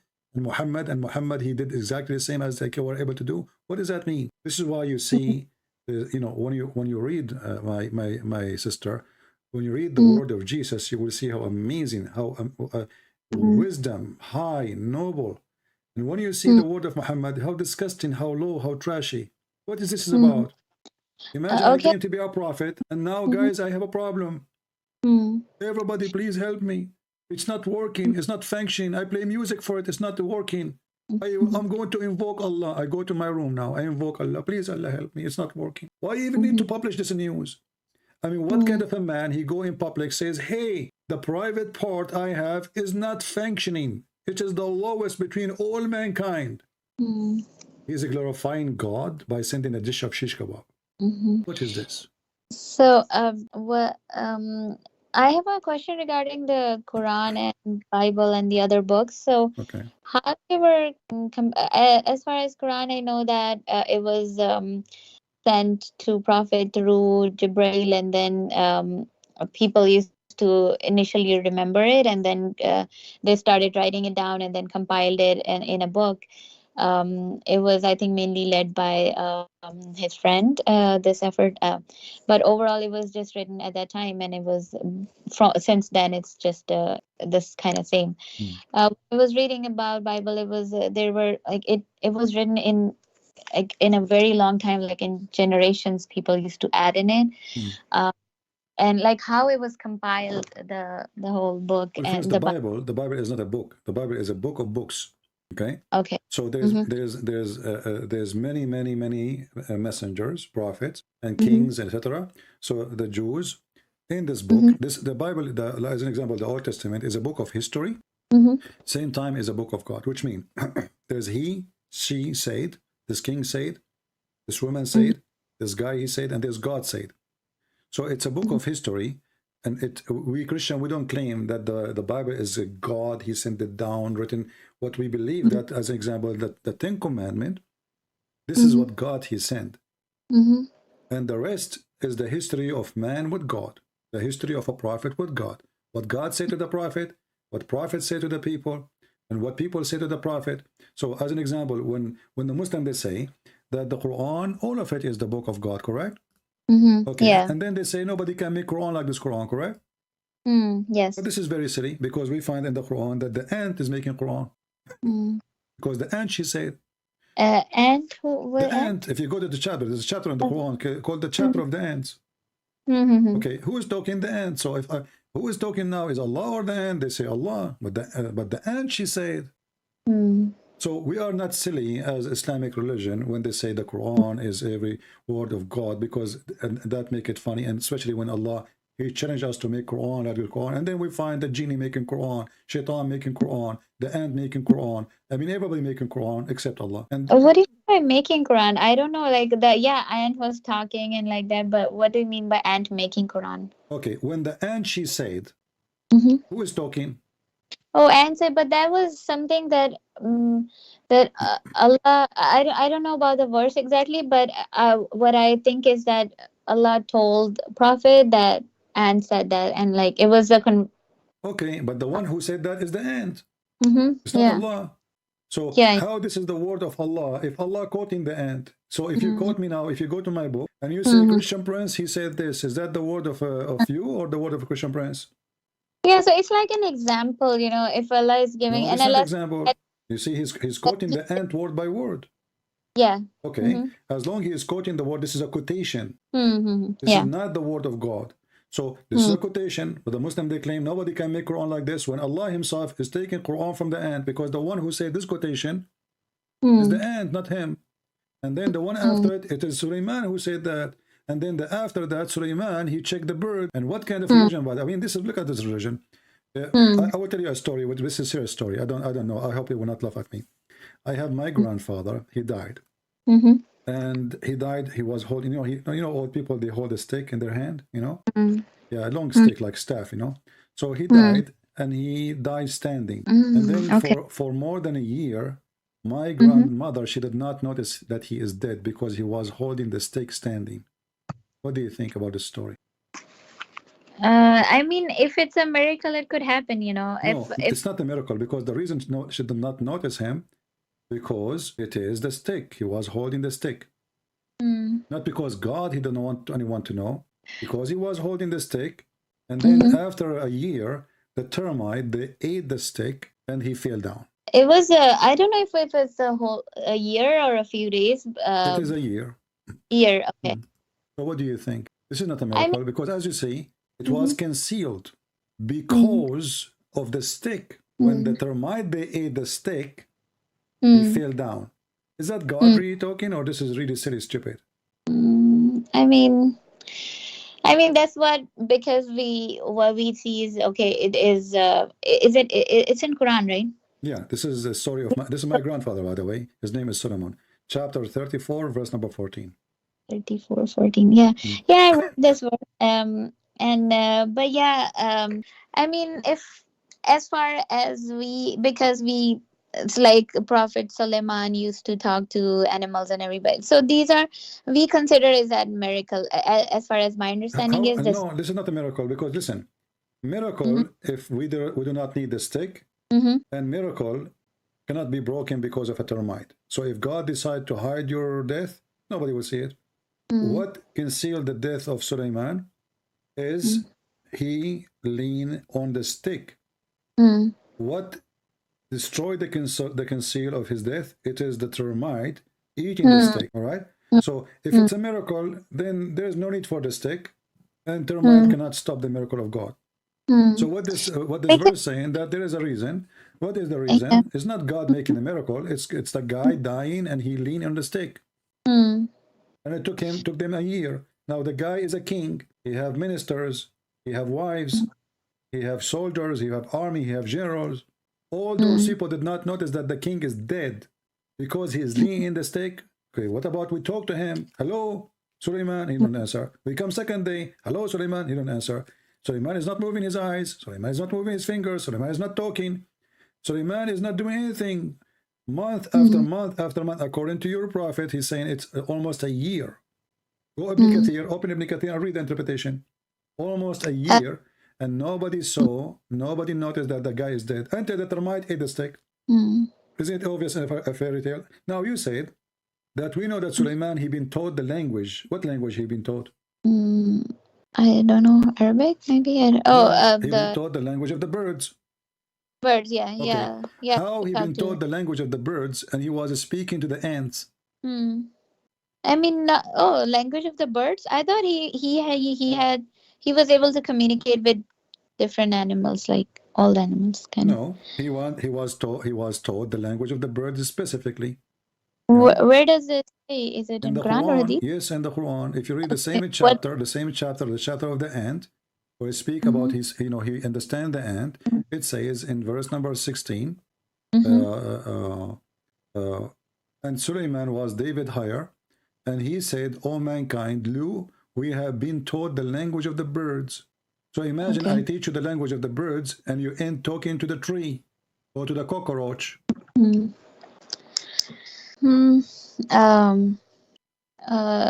By the way, I've been in a school too, and I learned the language of the birds. I mean, what is the point of this madness? So God, he taught Suleiman the language of the bird. What is that?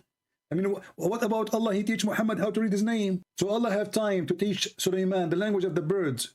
For what purpose, we do not know. This is stupid. But he did not have time to teach Muhammad how to read. He taught Muhammad 3 times read, and Muhammad still cannot read. So now we have Suleiman.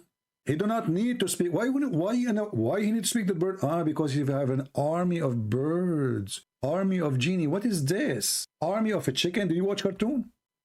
Do I watch what? Cartoon. No. I love cartoon. It's the best. It makes sense. The Quran doesn't make sense. Look at this. He have an army of birds. Okay. Do you think Putin now in Ukraine should use the birds of Suleiman? Since when? What does that mean? The army of birds? You have an army of birds, and who is the head of the army of the birds? Do you know? Who? The hubub, Suleiman. hubub. You know, the al-hudhud. Yeah. Yeah. Yeah. I mean, look at this Actually, guy. I mean, who in the world want to believe in this? So now we have an army of birds, and the head of this army is this bird. Do you really, my friend, believe in this I madness? thought it was the whole army of the Hudhud. The Huh? army was it was like a like the all the birds were this bird. All of them, they are the The, same? yeah. Ah, Yeah. The okay. Okay, let Ababil, me ask you. it's Let in me, let me the ask you. So Suleiman, he have millions of those birds. How come he find out that this guy is missing? oh, which guy? This bird is one of them. He found him missing. I don't know about that And story. I you know, think. just to show you how stupid this region is. Do you see how the Mm. you know how the bird looked like, right? Yeah. Okay, he looked like a Roman soldier, a general in the Roman army. So Muhammad, I mean, this is madness. This is the most stupidest stories ever. This guy, he carried from the Jews legions. They teach their kids whatever they say to him. He put it in the Quran. This is for kids. And then the Muslim, they say that this bird he can find. He went, he found Balqis, the women, you know, and he come to him with the news about her. Okay, we will go with that, no problem. But there is a little problem with this. There is a Muslim, he decided to argue about this verse. When Ibn Abbas, he explained how this bird, he can see things nobody can see. Even he can find water under the ground. Then then the guy, the Muslim guy, he said to him, well, if this is the case, how come a little child, he can put some seed and he put a trap and he covered the trap by some dirt and the hudhud don't see it? Ibn Abbas, he said to him, aren't you afraid that Allah will do this and this to you? He could not answer him. He could not refute. So how this bird, he can see what nobody can see. He can see under the ground. But then, if we put little seed in a trap and cover it by some dirt, this bird will not notice it and we can catch him. So this Muslim, he got Ibn Abbas busted and he got Muhammad busted with his lies. But then when he threatened him that, you know, you will be punished for saying that, the guy, he says, I promise Allah, I will never do that. I will never say that anymore. Do you really believe that the story that there's a bird and Suleiman, he was checking on him and he said, if I don't find you, I'm going to make you barbecue. You really believe in that? No, I don't know about this part that he but yeah, I have read this and I believe in it because it's in Quran and it's as like yeah, because it's in Quran and it's I mean there are things that does not make maybe in previous, Okay, especially let for me ask you. example. Let me ask you. So why Muhammad, he don't speak to the, why Muhammad, he was not taught the language of the birds? Why Muhammad, he was not taught the language? We have many Because hadith. We have many hadith. Muhammad is speaking to the lizard, correct? yeah, Okay. yeah, and to the tree, Muhammad is speaking to the tree. with the camel, Yeah, and with the Muhammad want to do poo, and he told the tree to come so they can cover him when he's do poo. Okay. So when the Quran say nothing about Muhammad speaking the language of the lizard and the birds, why Allah is mentioning that Suleiman, he have all those things, he have a flying carpet, he speak to the birds, you know, he spoke the language of the birds, he spoke to the ant, and then Muhammad, we find that Muhammad have many of those, but they are in the hadith and the Quran confirm that Muhammad has 0 miracles. Why is that? I mean, that's not what Quran says. I don't know. Like we know that Muhammad could talk to camels and trees, and yeah, and he went to visit the God, and like all these things are miracles. But you would say that nobody saw that miracle. Let me Which ask you, okay, you remind me of the question, why nobody can see a miracle? What the point of a miracle if nobody can see it? If I now, if I say, before you call me sister, you believe me or not, I was flying in the sky and I was able to create a mountain of gold. And you say to me, okay, do you have witnesses? I say no. You believe me? Yeah, of course, no, but okay, so what the point of the miracle? Isn't it the miracle supposedly so people they can believe? So in the does it in Christianity do you believe in Prophet Salamana that he could talk to animals and everything and Show me. I uh want to learn from you where it says that in Christianity that Suleiman is no, speaking to the I'm ants. asking No, I'm asking I, we don't have such a thing. oh so This is okay. there's a book. It's called The Legend of the Jews. You can download from the internet. Mm-hmm. Tons of the Okay. stories Muhammad he got from those books. Those are legend. Those are not Jewish scriptures. Those are fairy tales. The story Mm-hmm. of Alexander the Great. This is the Mm-hmm. trap. The Jews, they trap Muhammad. They'll make fun of him. Mm-hmm. They come to him and they say, there's a guy, he's a prophet. His name is Zulqarnain. What do you know about him? Muhammad, he could not answer right away. Later, he claimed that Mm-hmm. now Allah, he informed me. Mm-hmm. And he started talking about Alexander the Great. And he found the sun set in the murky water. Mm-hmm. Do you believe that sun set in the hot water? Yeah, I mean, no, of course, but yeah, we talked about this. Me and my friend, we talked about it, but yeah. So What do you think about it? I, The sun set in murky water. In my backyard, the sun doesn't set in murky water. It's sun in my pool. I don't have a pool, but I'm just joking. what I what my understanding was about the mentioning in Quran is it was the man's perspective. Okay. You see, I want to But ask you, I find this is really disgusting. A Muslim, they are trying to fabricate words is not in the Quran to fix the... How the Muslim, they say nobody can make Quran like the Quran. And then they say, this is from the perspective of the man. Can't Allah, he say, this is from the perspective? Is he like you do not know that word? Is it in the Quran? No. Where in the Quran it says from the perspective of the Qur'an? Nowhere. it's Allah is reporting a fact. Allah if I report. see Yeah. if I see the translation, it says that when he reached the place, he saw. No, He first saw. of all, he did not say he That's saw. what It says wajadaha. Wajadaha mean he found it. Nowhere it says he saw. found it. Yeah. Okay. It says here حتى إذا بلغ مغرب الشمس وجدها تغرب. So he found it. Found it could be. I mean, I'm just saying, like, what I understand it could be that that's what he found, but that might not be Okay, the reality. where Allah he described that this is not a true find. Why Yeah. Muslims are adding things up? If he say he found, did he correct his find? No, he said he found. That's mean Allah is talking and he told us what he found. So it's a find. It's not he thought. When I say to you, you say to me, I went inside the house and I found the faucet is leaking. Is that you thought it's leaking or you found? Yeah, You found. So found is what he found. And who is forcing Allah to say things he is not agreeing with? And where it says that this is not, the one is talking is Allah, not even not the guy. Allah telling us what he found. And not only that, he found when he reached the sitting place of the sun. But there's no sitting place of the sun. What does that mean? He found the sun set in a spring of hot water. In Zakir Naik, he says, when you go to the ocean, you see the sun is going in the ocean. You think that the sun is going in the ocean, but the fact the sun is not going in the ocean. But there's no ocean here. It's a spring of water. How you can fix that? So even they lie when they try to fix it. They say an ocean, but as you see, it's a spring of hot water. Yeah, that was good, by the way. Well, I can speak like him. I can. Yeah, awesome.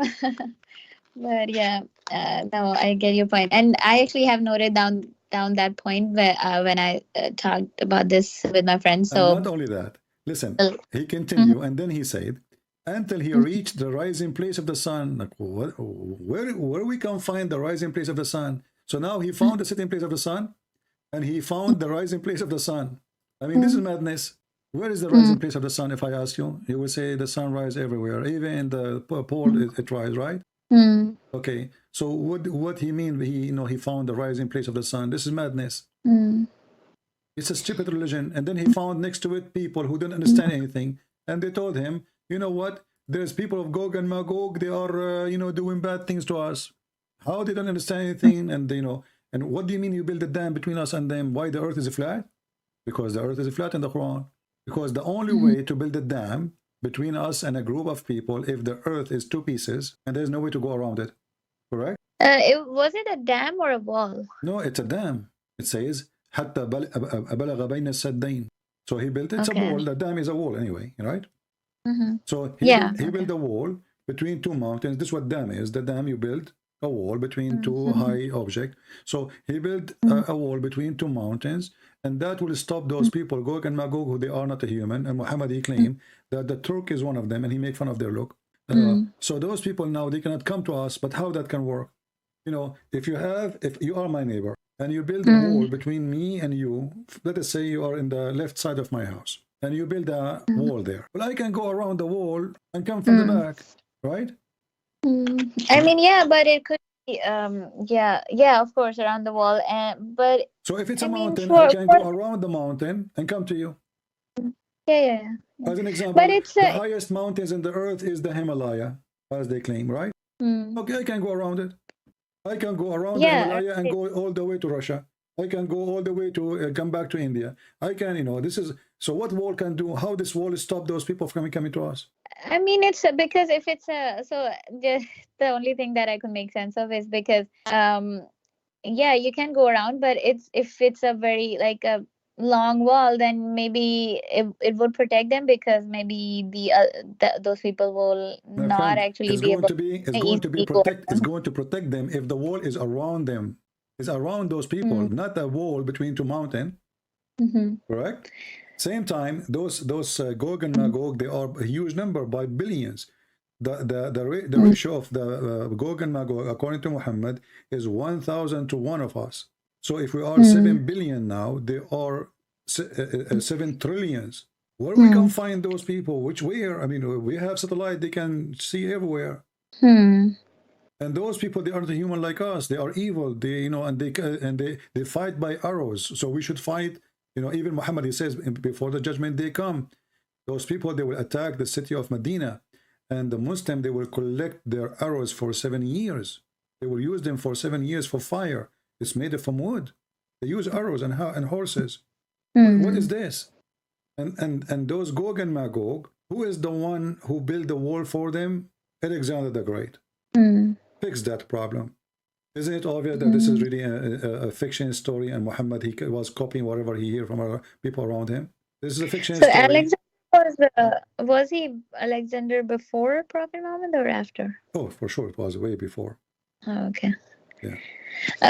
Okay. So the questions, I'm sorry, and please let me know whenever you have to break, because I mean, I know your time is precious. It's okay, so but maybe you are tired. But my sister, I advise you. This is obviously stupid religion.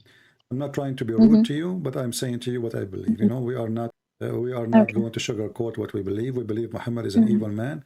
A person who go have sex with the children cannot be from God. You know, Jesus, he said, it's better for you to put a milestone in your neck from hurting the little ones. So it's better for me to jump in the ocean, put a milestone in my neck before I harm a child. How in the world a prophet, he do such an act which is evil and ugly? A man, he lie, he cheat even with his wife. A man, he taught you to you as a wife to be beaten by your husband. There's no respect, there's no love. You are just no one. And even in heaven, you will be restrained. Lies after lies, fiction after fiction, stupidity after stupidity. I remember once I was doing a seminar, and a woman, she said to me, well, you said that there is no reward for women in heaven. You are lying. The prophet, he said he will be 70 times more pretty. I said, well, let us go with this statement. If you will be 70 times more pretty, if every Muslim woman will be 70, I said, only you or all Muslim women? She said, all Muslim women, they will be 70 times more pretty. And actually, I remember at that day, I used your name as Aisha, you know? So I said, okay, let us say Aisha, she is, you know, she is twice more beauty than Fatima. You know, I will type the word Aisha in the screen. And she is, let us say, twice more beauty than Fatima. And we will type here Fatima. And Fatima, she is twice more pretty than Hafsa. Okay, let us see. She is twice from Hafsa. And then Hafsa is the last, which means she is the lowest in beauty. And now each one of them will be 70 times more pretty. So Aisha, she will be 140 times more pretty than Fatima. Or more pretty, let us say. Okay? And Fatima, she will be 140 more pretty than Hafsa, right? I mean, yeah, I never And even, I Hafsa never will become heard 70 about times more pretty. So look what happened now. If you think about the that. number, Mm-hmm. Aisha, she is 3 times more pretty than all of them from Hafsa. She is twice more pretty than Fatima, and nothing changed. So you were ugly in earth, you are ugly in heaven. People, they start laughing at her in the seminar, you know. So I mean, yeah, I never knew where does it say that you will be Well, she 70 mentioned times that to more? me, but I can look for it. But this is what she said. You know, it's yeah. Okay. I believe this is a true hadith. But this Okay. is how stupid this promise. He knew that women, they are many women, they are obsessed with their look. You know, so okay, we will be 70 times more pretty. But who cares if you know Yeah, it's if like a relatively you are still ugly, yeah, right? and who care about this beauty? I mean, what does that mean? I mean, what about if I am? You will be beautiful, but you cannot Mm-hmm. go even and see anybody in the street. You are Mm-hmm. restrained in your tent, and I show you the verses. Mm-hmm. So what is beauty for? Beauty for the husband. What this is mean? This is reward for the husband, not for me. Hmm. You know. Yeah. And all the men, they will look like Joseph. You know. All of them, they will look Mm-hmm. like Joseph, and all of them, they will be 33 years old like Jesus, and all of them, they will be so tall like Adam, which is almost 5, 6 floor building.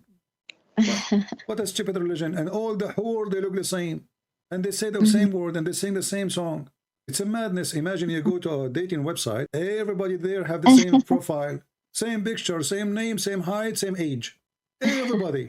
What is this? I have a, I have a couple of more questions about it. What does Islam, I mean, Christianity say about out of marriage, physical, like sexual relationship out of marriage? It is What was the forbidden. It's forbidden. The Bible says, and this is where Muhammad, he tried to copy from the New Testament.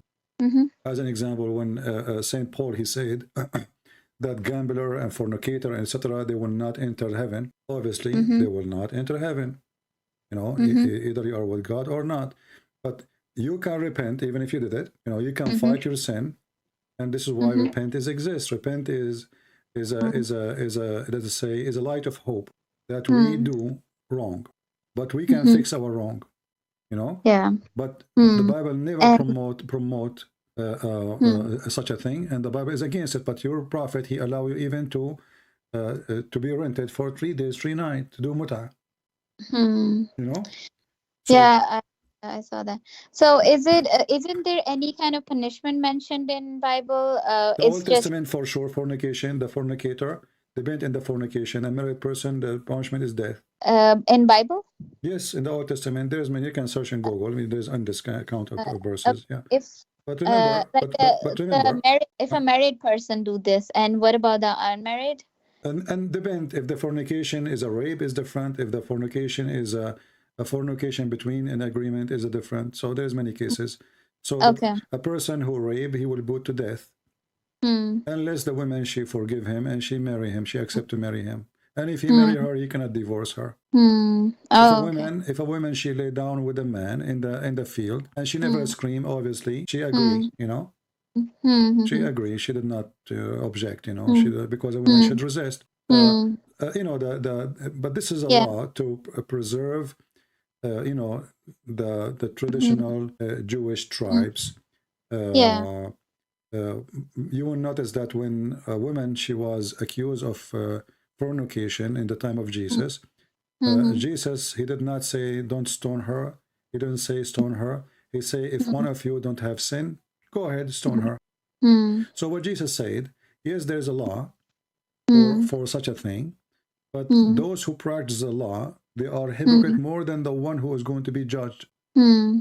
So obviously there are a bunch of fornicators Hmm. trying to judge a fornicator, Hmm. but they are not the one who can judge. Hmm. So with Christ, Hmm. you know, the judgment, it have to be from those who can judge. Those, Hmm. if I want to teach you about you cannot lie, and I am a liar, well, how in the world that work? Yeah. You Yeah, know? that's true. That makes Yeah. sense. Yeah. And Muhammad is the same. He told Muslim not to fornicate, but he's a fornicator. Mm-hmm. You know, And as an because example, when of Muhammad, he have sex with Mary the Copt, hmm. there is a guy, his name is Sheikh Uthman. He claimed that he married her and he freed her. And when we you can search, there's a video about it. We found that he never married her. He never freed her. It's a lie. And he was sleeping with her. without marriage. They will say to you then, another smart Muslim, he will say, oh, she was his hand property. Well, the Quran says, وَمَا مَلَكَتْ أَيْمَانُكُمْ مَلَكَتْ أَيْمَانُكُمْ is the one you capture from war only. Mary the Copt is not from war. Never was. She was a gift. So according to the Quran, nowhere the Quran says Muhammad, he can have sex with the women. His book, he can have sex only with the one who she is captured from war. So why Muhammad was having sex with her? According to which religion? According to which law? So this guy, you know, he broke even his own religion. He said things he do the opposite. Not like our Lord the Messiah. The Messiah, he said, he challenged the Jews. Who can prove me to be a sinner? Jesus, not only he forgives sin, because I can say your sin is forgiven, claiming to be the Messiah. But Jesus, the Messiah himself, he never commits sin. And even when Muhammad, he tried to fix it, he says, he made a verse in the Quran. We know that Muhammad making those verses, saying that Allah told him in chapter 48, verse number 2, may Allah forgive your sin, Muhammad. Well, how in the world Allah is God, and Allah is saying, may Allah forgive your sin? With Jesus, he forgive your sin. This is why when Jesus was, he said to the man who cannot walk, your sin is forgiven. The Jews start thinking in their mind, who is this person who can forgive sin? This is only God can do that, you know, which means they're upset from him. They are not happy with he's saying. He is doing very bad thing against God. So, and then Jesus, he said to them, which one is easier? To say, go and your sin is forgiven, or to say, carry your bed and walk? The man, he cannot walk all his life. He carried his bed and he walked. The same for the women, go and your sin is forgiven. So, you know, the Jewish always, they don't accept such a thing. Jesus was forgiving women. As an example, in Luke chapter 7, you know, Jesus, he said to her, go and your sin is forgiven. But as you see here, Muhammad, even his sin is God saying, may Allah forgive your sin, which is stupid to say. It was because what I could understand is that he was just a messenger, right? So he was also actually depending on Allah to forgive his sin. The one is talking is Allah. So when Allah is saying, may Allah forgive your sin, that is a stupid statement. It's not Muhammad saying, may Allah forgive my sin. No, I get your point, but there are so many verses which says Allah do that, Allah do that. It's because like no. When Allah is saying, I want you to listen to me, Aisha. When Allah is saying, may Allah forgive your sin, Allah making a wish to who? It's I have to actually look into this verse, but I'm saying that there are many verses like that where it says that if Allah wills, if Allah does that, or Allah does that. No, this is not if. Hold on. Well, first of all, the one is talking is Allah. And Allah is saying, may Allah. Who is making the wish? Allah is not saying, like, it's because I don't know. Like, can you give me the reference and then I can chapter 48, verse number 2. 48 verse 2. Okay. I can say, may God forgive your sin, Aisha. That makes sense, correct? Because it's not in my hand. So I ask God to forgive you. But now the one is talking is God himself, supposedly. So this God is saying, even he named a name, which is Allah. But is the one is talking is Allah. How Allah is saying that Allah may forgive your sin? It's like when, for example, I'm saying to my friend that I mean, it's just the way the sentence is presented. That's what I understand. No, you see, you are trying to duct tape, Aisha. You're trying to duct tape and fix it. No. Focus with me. Allah, who is talking? Allah. This is not you and your friends, my friend. This is not you and your friends. Muhammad is not a friend of Allah, correct? Okay. The one is talking supposed to is God. Now, God is saying the word may. He is making a wish to who? To himself? He is probably saying that he's not making a wish to himself. He's just saying, like, maybe you can say that Allah wish it like that, like from the perspective of Muhammad, you know, like I don't know. Okay, you're trying to fix it. You know, you are good in using. I can tell you are very good in using makeup. What are you talking about? I mean, if I am God, how come Jesus said to the man, "Go and your sin is forgiven"? And you Muslim, you say, where Jesus says, "I'm God." Well, obviously, if Jesus is not God, he will not have the authority to say, "Go and your sin is forgiven." He will say, "May God forgive you." Correct? Yeah. How come Jesus, and he is a man, he said to the man, Go and your sin is forgiven. He did not hesitate. It's not maybe. He did not make a wish. Go and your sin is forgiven. Allah is supposed to be the God, and He's speaking, and then Allah, He say, may Allah forgive your sin. Allah making a prayer. Yeah. But that's wrong, because He's God. It's in His hand to forgive the sin or not, and it is in His hand to know if the sin is forgiven or not. So do Allah know the future, or maybe He will forgive, maybe not? This verse destroy everything Muhammadi claim about Allah is all knowing, Allah is etc. So on that, I have a question. So Muslims actually believe that Jesus is not God, but and it is believed that actually when Jesus was a messenger and he asked people not to worship him, but people started worshiping him and associating him as a son of God. But that's like Okay, let me ask you, why the Christian they worship Jesus as God? Do you know? no, yeah, that's what I want. That's my question is. If I have a person who is the one, when the Quran says that you worship Allah, is that because He's the creator? Yeah. Okay, well, Jesus in the Quran is a creator. Like how? He created it from the mother bird, as an example. Okay, so Jesus have all the quality of God. He don't commit sin. He is holy by birth. Even the Quran says, chapter 19, verse number 19, Holy Son. So I create for you from the mud the bird. I resurrect people from death. I heal the leper. And I tell you what you hide in your houses, chapter 3, verse number 49. What is left? Then the Quran says, by the will of Allah, who care? Now he have all the qualification of God. He tell you the unseen. If you know, He heal you from any disease. He resurrect people from death. And He's a creator. So right now as we speak, there's a bird flying in the sky made by Jesus. So if the qualification to believe in somebody is to be creator, well, Jesus is a creator. Question, if Allah is the one who gave Jesus that power, don't Allah knew by doing that the Christian they will worship Jesus? Do He know the future? If I am God and I give you power to be creator, to resurrect people from death, I mean, what is the purpose of the miracle? The purpose is to believe in Him. What? Right? Okay. To believe in Him as what? As a prophet or as God? What I understand is as a prophet. Okay, but those miracles is not given to a prophet because now he became a creator. Do Muhammad create anything? No. Do Muhammad make the blind see? No. Do Muhammad feed people from the sky? No. Do Muhammad resurrect people from death? No. So why all those things is given to Jesus? Just to make us believe that He's a prophet. And guess what? The Jews did not believe according to Muhammad. So all those miracles was for nothing. So you're quoting Quranic verses on this, and how do you think that the other Quranic verses are wrong and these verses are right? No, all the verses are wrong. I never say this is right. So about the Jesus, you mentioned that he used to do this. First of all, your prophet, he got the wrong Jesus. First, he called him Isa, and we never know Isa. Secondly, he think that Isa is the nephew of Aaron, and this is stupid. Maryam, she is not the sister of Aaron. There is Maryam, she is a sister of Aaron in the Old Testament, yes. So he thought is the same person.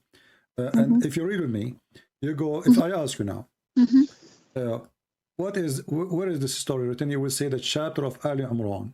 Okay, who is Imran? Imran is the father of Moses. Amram in the Hebrew, Amram.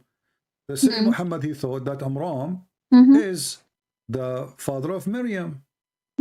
So Amram is the father of Moses and Aaron and Miriam. In the Quran, Amram is the father of Moses and Aaron and Miriam. When a Jewish rabbi came to Muhammad to get him busted, he says to him, but as you know, there's hundreds of years before between Moses and Miriam, the mother of Jesus. Muhammad then, he tried to fix it. He says, oh, they used to call them by their great prophets. But Miriam, she is not even from the tribe of Moses. Secondly, if Moses is the greatest prophet, we call them by Moses, the sister of Moses, not the sister of Aaron. And in the top of that, how the father of Mary become Imran? So Muhammad, he could not fix that. Already he said that the mother of Imran, the guy, his name is Imran, he have a wife, and you know, he made a vow that if you give me a child, etc., blah blah blah blah blah, and then Allah, he gave him Maryam, and then from Maryam there is Isa. So the whole story is wrong. So when I use for you verses from the Quran, doesn't mean I believe in any of them.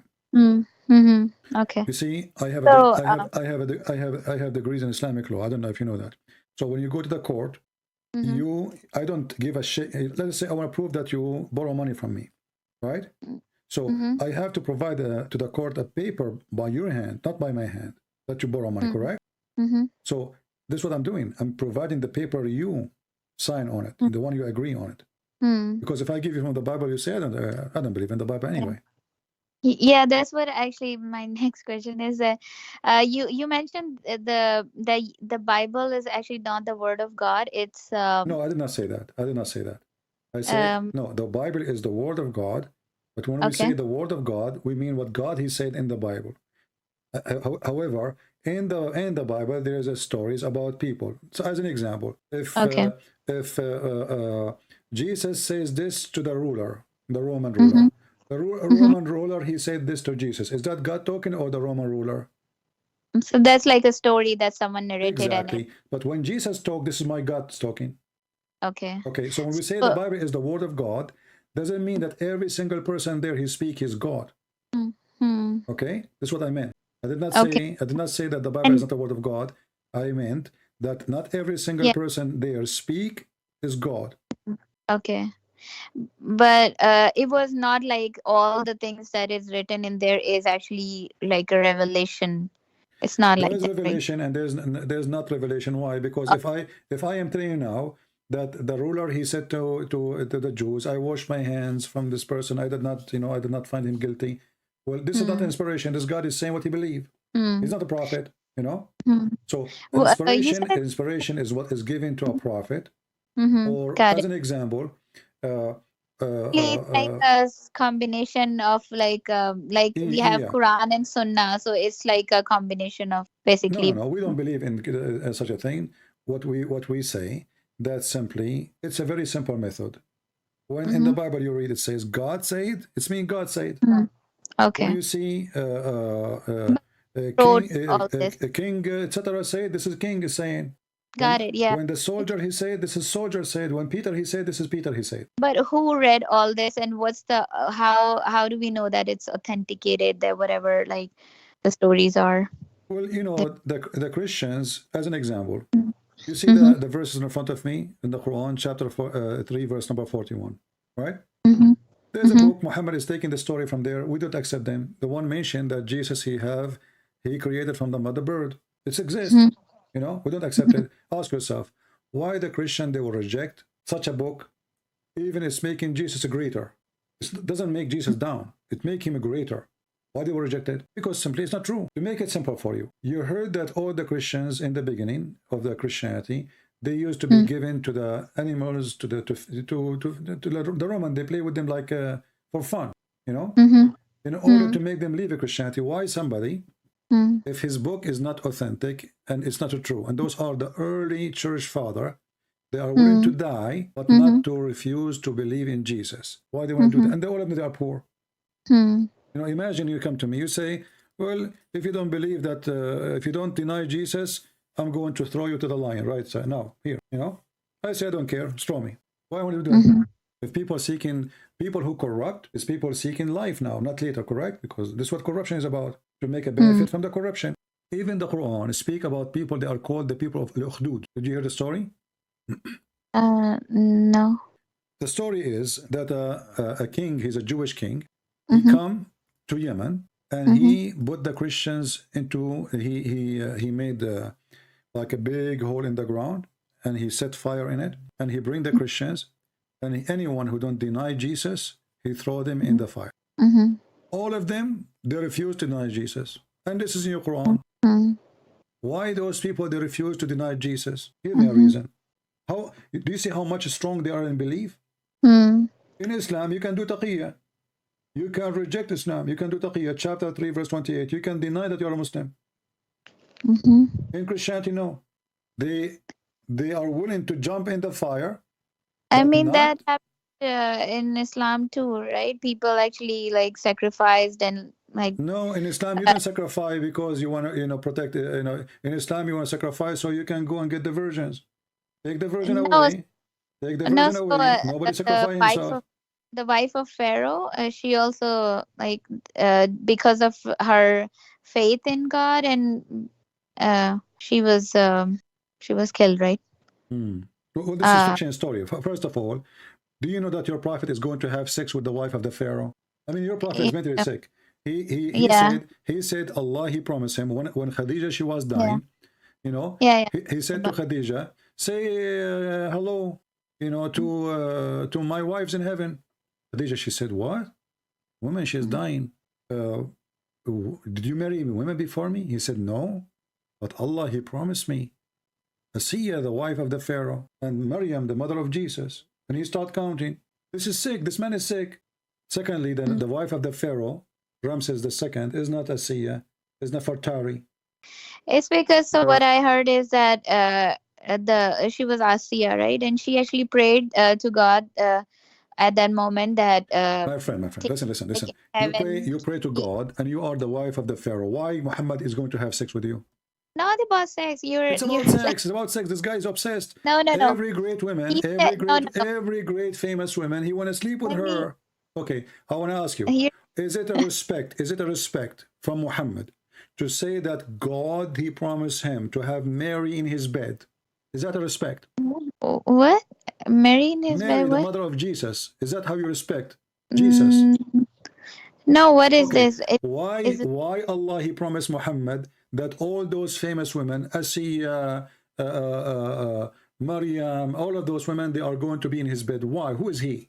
What? I mean, what about? I never heard about this. The Mary. Is it a hadith or in Yeah, it's Quran? hadith. For sure, it's a hadith. Okay. Hmm. Can you also again send me the reference if it's Yeah, possible? But yeah. yeah, I didn't know that. But about Asiya, what I heard is that she made a dua that she wanna be close to Allah, and since Prophet would be the closest to Allah in there in heaven, so Allah actually he will make Asiya in his heaven, and so to Hmm. marry Prophet, so that Hmm. to basically fulfill her her wish that she wanted to be closest to Allah. First, the name is wrong. Muhammad is a liar because the wife of the Pharaoh, her name is Nefertari. Secondly, Muhammad, he think that Pharaoh is the name of the person. Number three, Mm-hmm. how this woman, she convert to Islam? Mm. How she convert to Islam? How is that happening? I mean, this is really silly. It was actually not the Islam. It was at that time Prophet Moses, right? And it was Oh, kind of he was giving the okay. Prophet Moses was giving the message of God.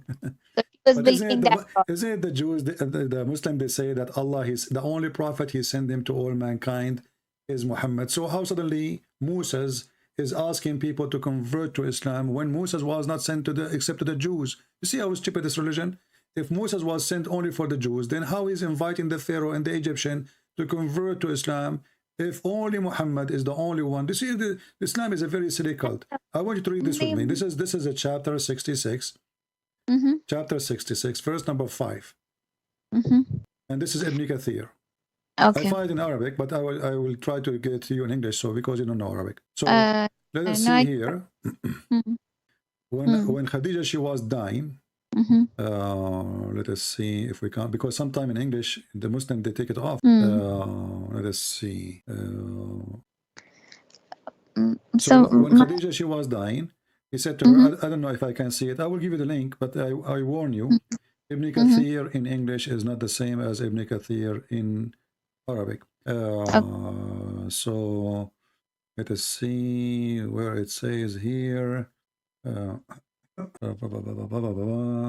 Yeah, you see, they took it off. So let us show you in the English one. Yeah, I don't see it here about Khadija when she was dying. They took it off because it's a shameful thing. Yeah, but this is Ibn Kathir in Arabic, and this is how you see how Muslims, even they fabricate when they translate. They took it off. This is the official government website of the Kingdom of Jordan. Chapter 66, verse number 5, Ibn Kathir. Down you will see it says that according to Ibn Abbas, that the Messenger of Allah, he entered upon Khadija. He entered upon Khadija. She is dying. And then when he entered upon Khadija, he said to her, don't forget to mention to report my greeting to my wife's to the Arabic word is dara'ir. Dara'ir is, I don't know what the English one, like, if you have a wife, if your husband have like other wives, those are dara'ir. Okay, got it. Okay, so he said don't forget to mention if you meet them to say as-salam. So Khadija, she said to him, did you marry before me? He said, no, but Allah, he married me, Maryam, the daughter of Imran, and Asiya, the wife of the Pharaoh, and Kulthum, the sister of Moses. And where this Kulthum is coming from, don't ask me. And let me use Google Translation, because this is stupid too. This is Google Translation, and the hadith is in English. I will give you the link.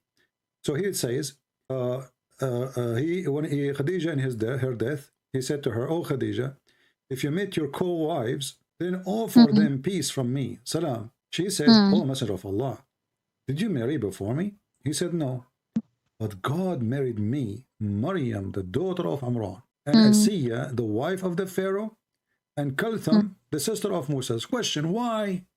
I mean, what is that? Why this man, he is obsessed with famous women? Why he want to sleep with mother of Jesus? This is a prophet of God. Okay, you have a lot of wives now already. You have, isn't he like Aisha? Isn't he like Hafsa? Isn't he like Zainab?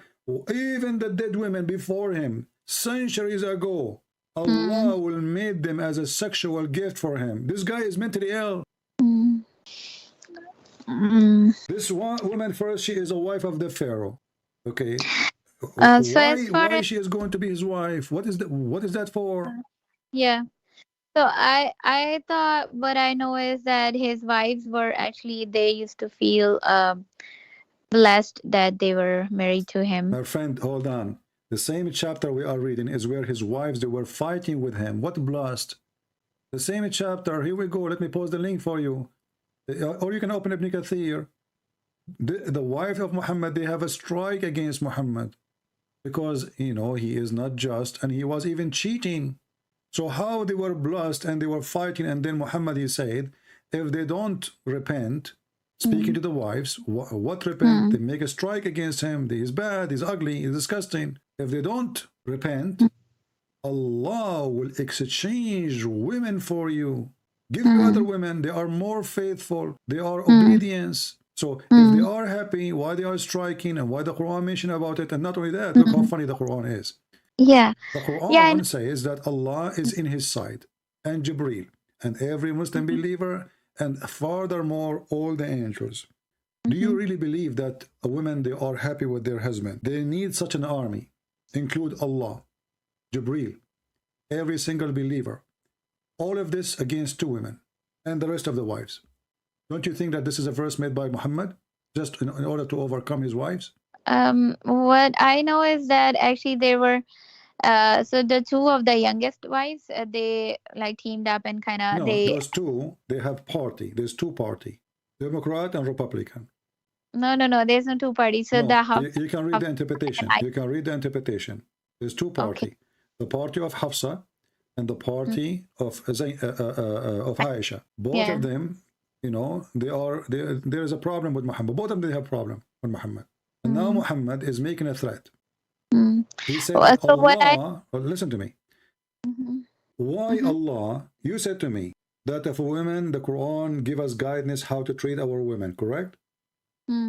We find that Muhammad, he can beat them, right? Why he don't beat them here? And that's it. Do you know why?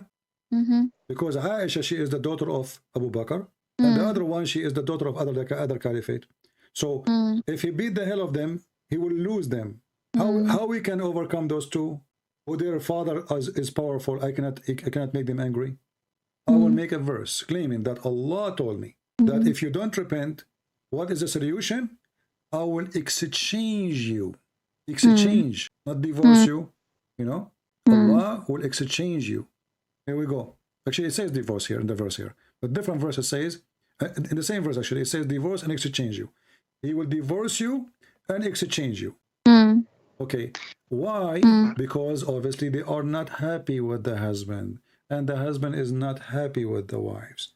Otherwise, So this verse, there's no point of it. yeah, so what I mean, of course, if he wanted to hide it that they were not happy, he would not have mentioned this in verse.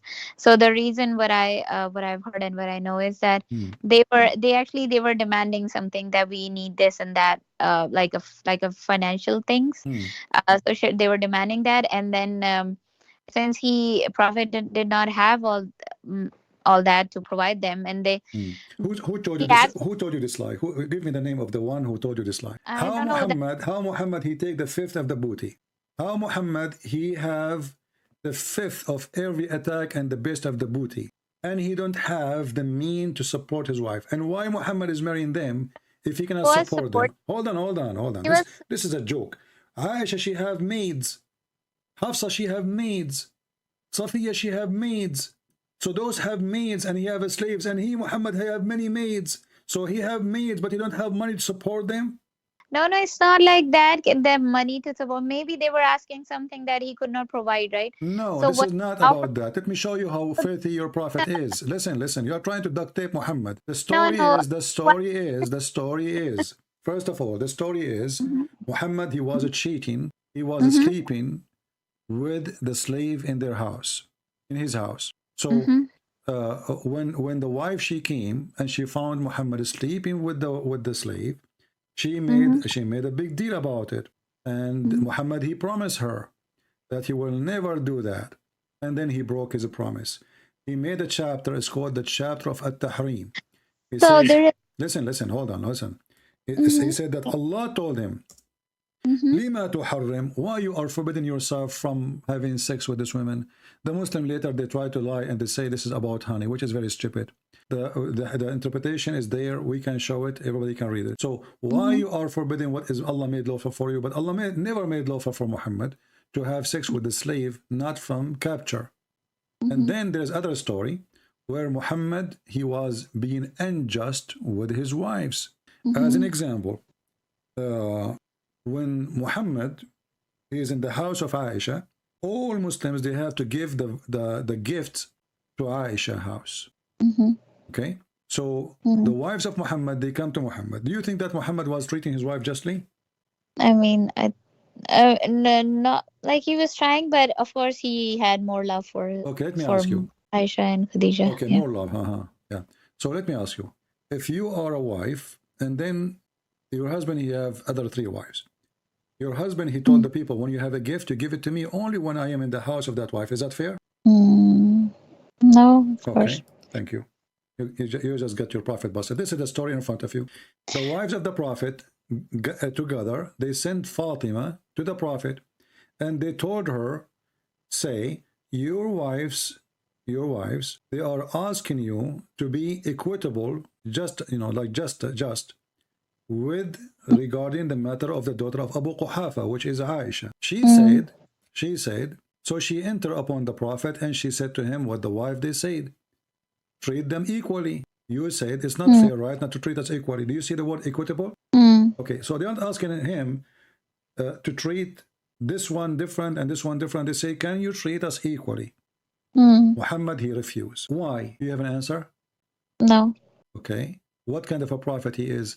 Don't you Muslim, you lie to each other, says the prophet, the Quran teach us to treat our wives equally? So can I ask how do I know that the story that you're telling is authentic? Like, this is the right You story see, that that's happening? I believe not a single story the Muslim they tell is authentic because Islam is the biggest fat lie. You remember I told you I have degree in law. I show you what you are believing. So you are asking me how in the world I believe. This is your website. This is your book. This is your translation, and this is Sahih. No, I'm saying that this happened, that he was cheating on her, and then My she friend, came, none and of then my business. This is your book saying that. Why Muslim lying about their prophet? I mean, you Muslim oh, even okay. lie about your prophet. This is not books Mhm. written by Christian Prince. This is not book Okay, written got by the Jews. you were saying about this about through hadith, right? I think these stories. Quran and the Hadith, they confirm that, as you see. I just showed you the verse. So what I heard in the verse, it says that Prophet actually told their wives, if you want like worldly provisions, I can give you some money, whatever he could, I mean, maybe give, and then free you can go ahead, maybe continue whatever, if My you're friend, not my happy friend, my friend, with listen, what I'm listen, listen. providing. You can say, I heard, she said, he said. We don't go by this madness. No, This this is is in word, this this is is in Quran. okay. Listen, no, this is not in Quran. Quran, first of all, Quran is written by Mhm. those who believe in Muhammad, correct? Hmm. Hadith is written by those who believe in Muhammad, correct? Hmm. Okay. How people they are mad about Muhammad and they say what they are saying. This is after they filter it. This is after. This is the man, the best man they have. So the best man, even obviously, is an idiot man. He don't treat his wife equally. He don't even know how to deal with the women, but he keep want to have more.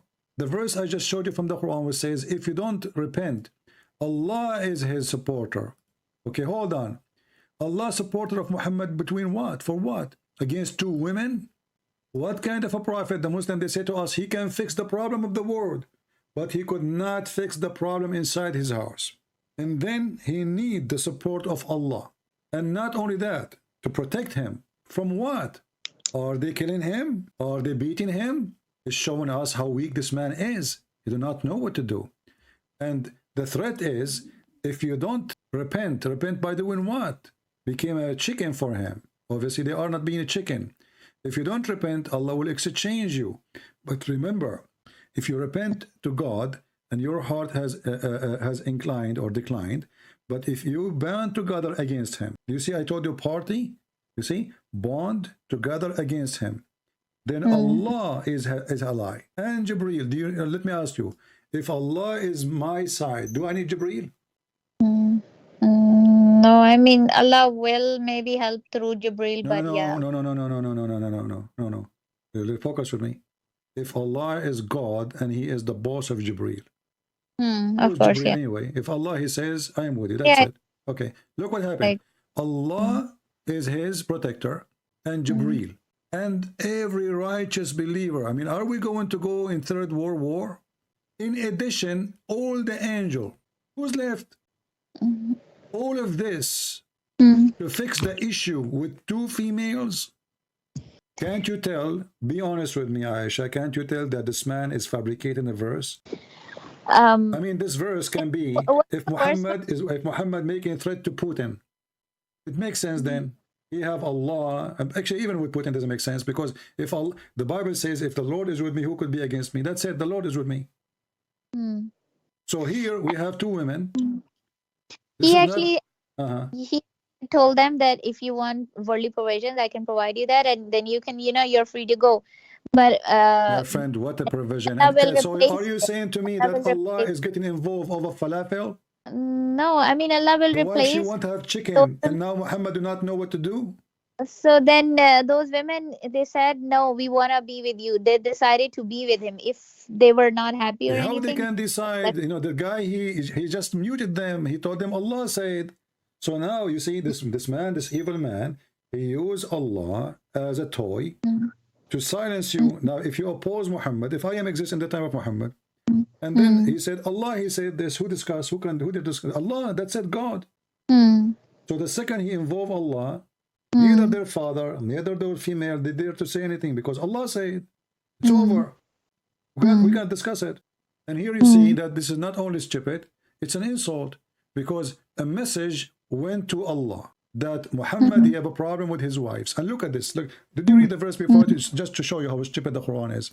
The Prophet told something in confidence to one of his wives. But when she disclosed it, and Allah made it known to him.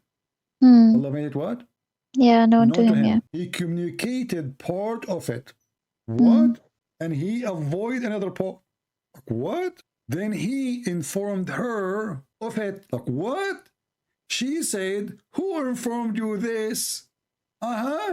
He said, the all-knowing, all-informed informed me. Is that a comedy?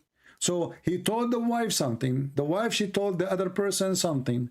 And then something go to something, and then Allah informed him that those women, they knew what you told the wife, and he made it, some of it known and some of it not known. What does that mean? And then Allah, he told Muhammad, he told the wife. When you tell a wife, do you think really the wife, she will not tell everybody? I mean, you told the women a secret, you know, and then the wife, she told the other wife. And now Allah is involved with this. The wife, she told the other wife. And look, I mean, look at it. And they say to us, Arabic is amazing in the Quran. This is the most stupid ever. But the Prophet told something in confidence to one of his wives. Okay, but when she disclosed it, and God made it known. What do you mean God made it known? It's already she told. I mean, look at the stupidity. Who is the one who made the secret known?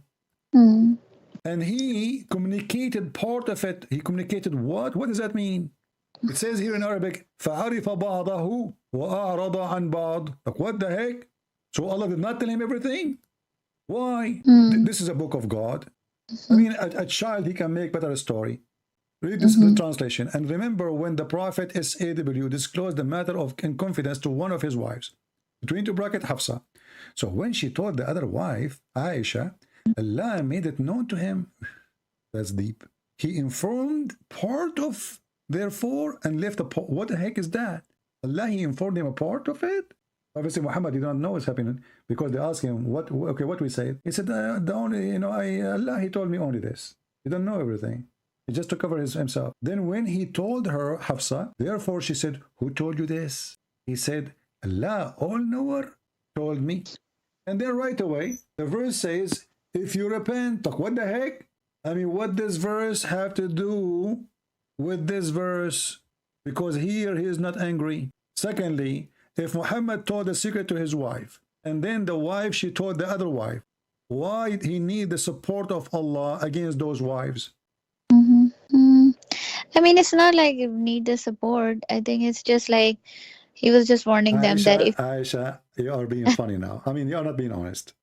no, that's okay. I I don't want to understand be you. rude with you, but look, what do you mean he did not support? It says Allah is his protector, and you are saying he do not need his support.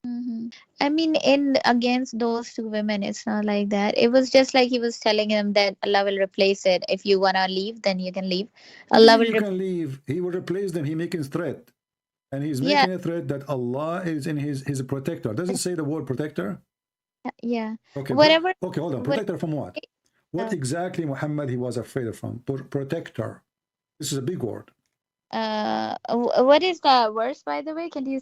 I need to read this. Allah is his protector. I mean, can you send me? Give me the reference of Chapter 66. Let me give you the link. Here we go. Okay. So you can open it fast. So he told the women a secret. Okay, and what the secret is? He told the wife, keep this between us that I was sleeping with the slave in your bed. And I promise you, I will make your father the caliphate. And this is what the problem is. Made their Khalifa. He did not do this. After his passing. He did not? Really? No, after his away, they were kind of voting and they were trying to make Umar ibn Khattab, but he said, no, I will not be the Khalifa before. Okay. My friend, when I say things, I say what is written in your books. So don't tell me no, yes, yes. I am saying what it says there. So what do you mean no? You know, I find it very funny when a Muslim, he tried to fix by duct tape what it says. Okay, let me ask you, what is the secret? What is the secret? Your prophet, he told his wives. It's a secret. Does it say a secret or not? Okay. Yeah. It's a secret. What is the secret? Go ahead. I don't know. What an answer. A second ago, you were skilled and you said to me, the wives, they said that. Now you do not know. What is a secret? It says a secret. It has to be something serious. If I say the word secret, don't tell anyone, does that mean I'm telling you that I going to wash my face? No. It must be something serious. Right? Yeah. Okay. So what is the secret? I mean, I don't. Well, I'm kind of confused about this whole situation. Well, the whole Quran is confused. You know, I mean, even Muhammad is confused. Let me ask you: was Muhammad a confused man, or he was sure? I mean, as far as I've believed so far, no, he was not. Okay. I have a person who tried to commit suicide many times because of his belief. Do you think he is confused or not? Yeah, he is. So Okay. did he Indeed. try to commit Indeed, suicide? right? Okay. Well, this is your prophet. This is your prophet. He tried to commit suicide many times, and this is Sahih Bukhari. He go to the top of the mountain, and each time he tried to throw himself from the top of the high mountain, Jibreel appeared to him and said to him, Muhammad. Should I say it exactly? No. The prophet, each time the inspiration of the Quran stopped coming to him, he go to the top of the mountain. He took off his suit, and he decided to throw himself. At that time, brother, sister, there is no parachute, there is no safe belt, and there is no helicopter. So the prophet, he decided to kill himself. He goes to the top of the mountain, and he want to throw himself in the last second, brother. In the last second. And the Jibreel appeared for him, beat up on him. And he said to him, Prophet, for sure you are a prophet of Allah. You are a messenger of Allah. And then the messenger of Allah, he felt respected, and he felt resurrected, and he go back to home. What the heck? The prophet, Was he inspiration, the divine inspiration also paused for a while. And the prophet becomes so sad, as we have heard that he intended several times to throw himself from the top of the high mountains. And every time he go to the top of the mountain in order to throw himself down, Jibreel would appear before him and say, O Muhammad, you are indeed Allah's messenger. In truth, whereupon his heart become quiet and would calm and would return home. And whenever the period of the coming of inspiration used to become long, he would go and do as before. Do you see it? And this is Sahih Bukhari, this is authentic. And you are the one I ask you, if a person, he tried to commit suicide because of his faith, is he confused? You said yes. So who narrated this? Who said that? Did he himself say that I went to mountain so many times? Well, Aisha, she's saying that here. This is the hadith from Aisha. Okay. And the narrator is, is reporting the whole story. Okay. And I gave you just the link. So now, why Muhammad want to kill himself? Is he mentally ill? I mean, now I don't know the background of this, but yeah, and what I know is that trying to commit suicide is actually not allowed, like at all. There's no repentance to that. That's what I know. Do you notice that he, the angel, when he come to him, he says, indeed you are a messenger of Allah, and this is what make him not to commit suicide? That's mean, what is the problem? Muhammad don't believe he's a messenger of Allah in this point. Your prophet is a stupid man. He's mentally ill. Okay, I want to ask just a couple of things about Christianity, right? No, you see, before I go, I'm not going to talk about Christianity for somebody trying to duct tape Islam. My friend, listen. No. You are trying to duct tape, since I'm talking to you. You try all your best, and the answer is, I do not know. I will look for it. I will see it. But you refuse to give me an honest opinion. Did you notice that? Because obviously, Muhammad is mentally ill. Do you agree that Muhammad is mentally ill? This is an act of mentally ill person. Again, if I'm a prophet, listen, if I'm a prophet, and God, he sent me an angel many times, and now the angel did not come for a week or 2 weeks, a month.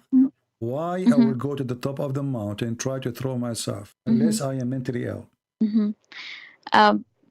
So again, the reason it's not like I'm trying to duct tape what of course the years of belief that I had and the things that I listened, you're giving me a different kind of perspective, and which I really appreciated. So what I am trying to, whenever I say some things, it's not like argument, it's something that based on my understanding that I try to share with you, and maybe But you see, you are not giving me your understanding. You are trying to duct tape. I just told you.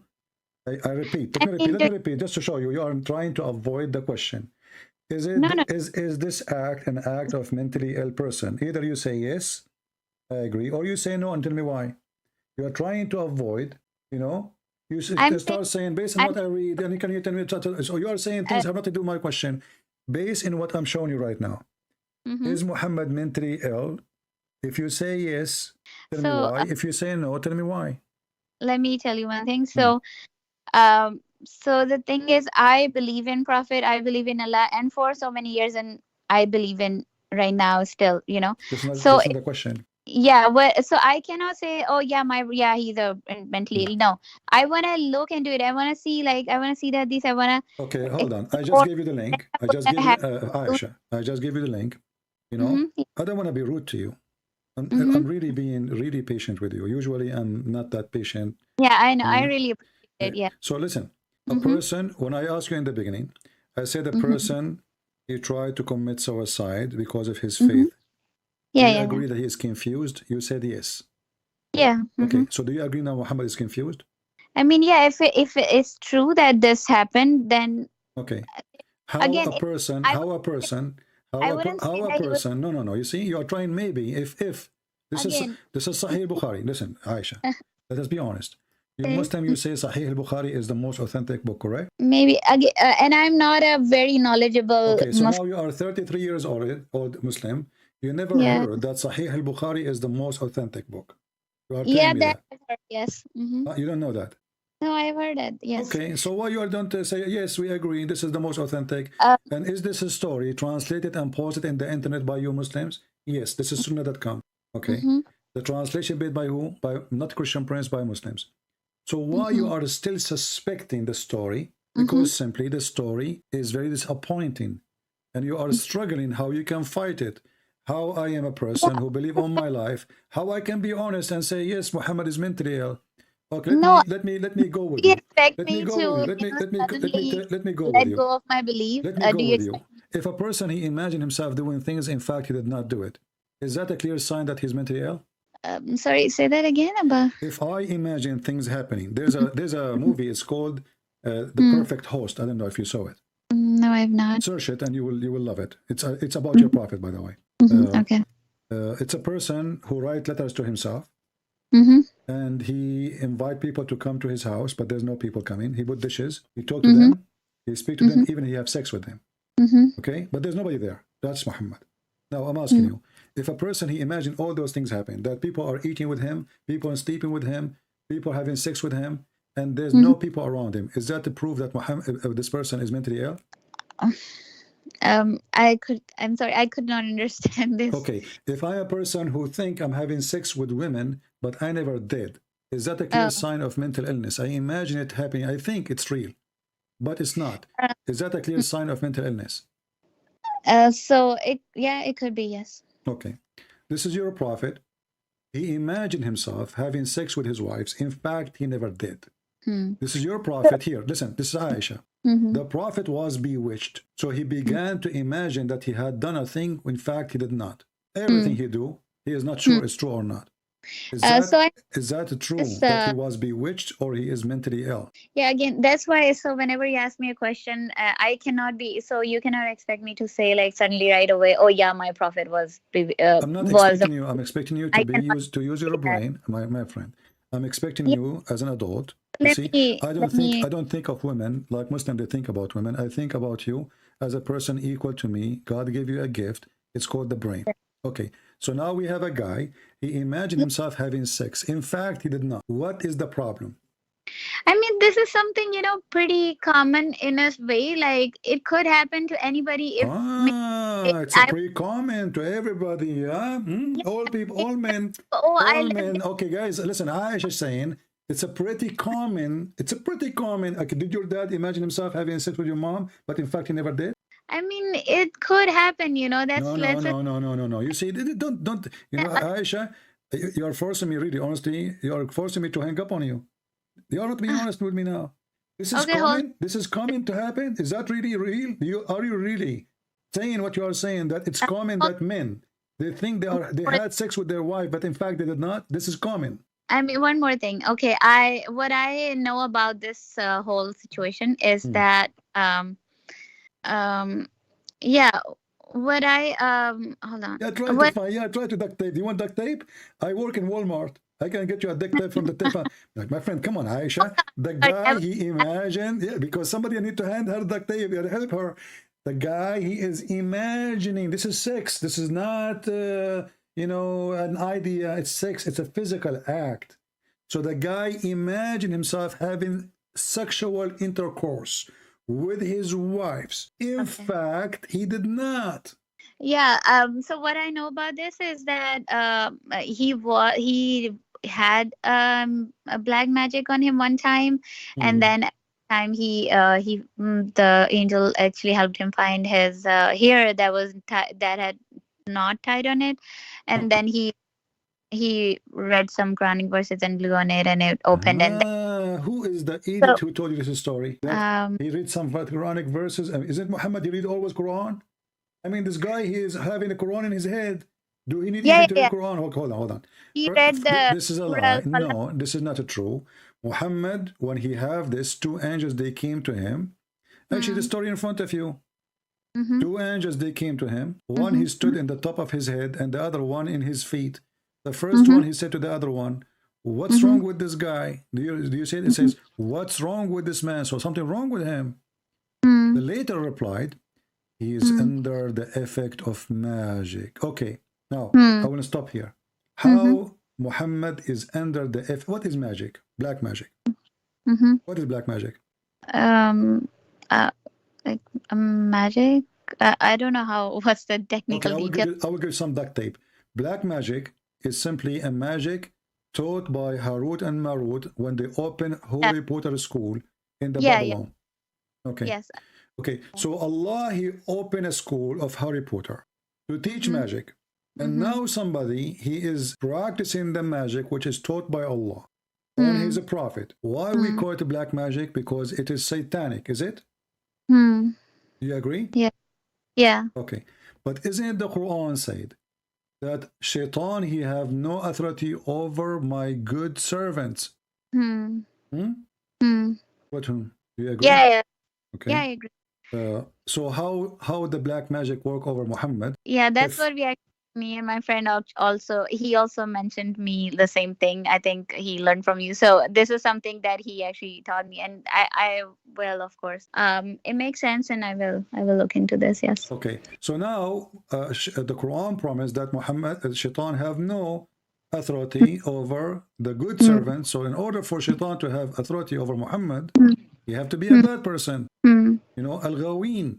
You see, if you go in the Quran, it says, you know, the only one you can have authority over them is al-ghawin. Al-ghawin is the criminals, the bad ones, the evil one. You know, so in order for this to happen, Muhammad, he have to be one of those ghawin. Hmm. And when the Muslim, they say that this is what happened to Muhammad, they agreed that Muhammad is one of the ghawin. He is one of the evil ones. On the top of that, you said that this is, and you agreed that this is evil from Shaitan, right? And you Yeah. said that somebody took his hair, correct? Okay. Yeah. How if I take your hair, I can control you and you are a messenger of God? What do you think? Yeah, I mean I mean the shaitan should not be able to come close or do anything on him. But isn't it, this is against the Quran, where the Quran says that the one who make magic, they can do that to you by doing, they blow in the knot. Is it true? Yeah. That's what they say. Yeah. Okay. How they do magic over Muhammad? By using his hair. If they bring a rope, and then they make knots, and then they blow on the knot. That's what the Quran teach. How that become the hair? What do you mean by that? Okay. No, Quran chapter of Al-Falaq, chapter 113. It yeah, says, and by it the way, here, if you go and read the interpretation here, verse number 3, it says, وَمِن شَرِّ غَاسِقٍ إِذَا وَقَبْ.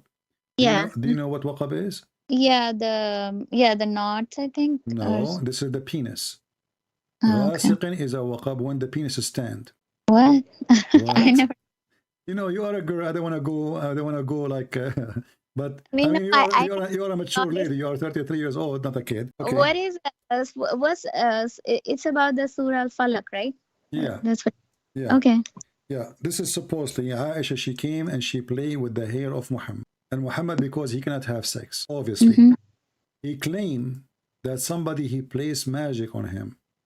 And Muhammad claimed that the penis, when the penis go, I don't know what I would say, go up, you know what I'm saying?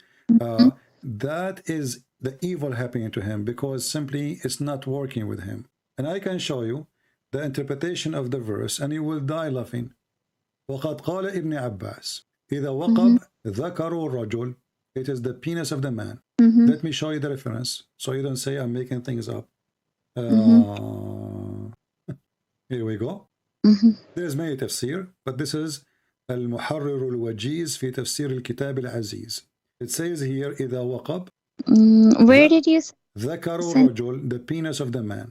So okay, so when the sun set, the penis go in action, and Muhammad, because now he don't have ability to have sex with this young female Aisha, she is horny, and he cannot satisfy her needs.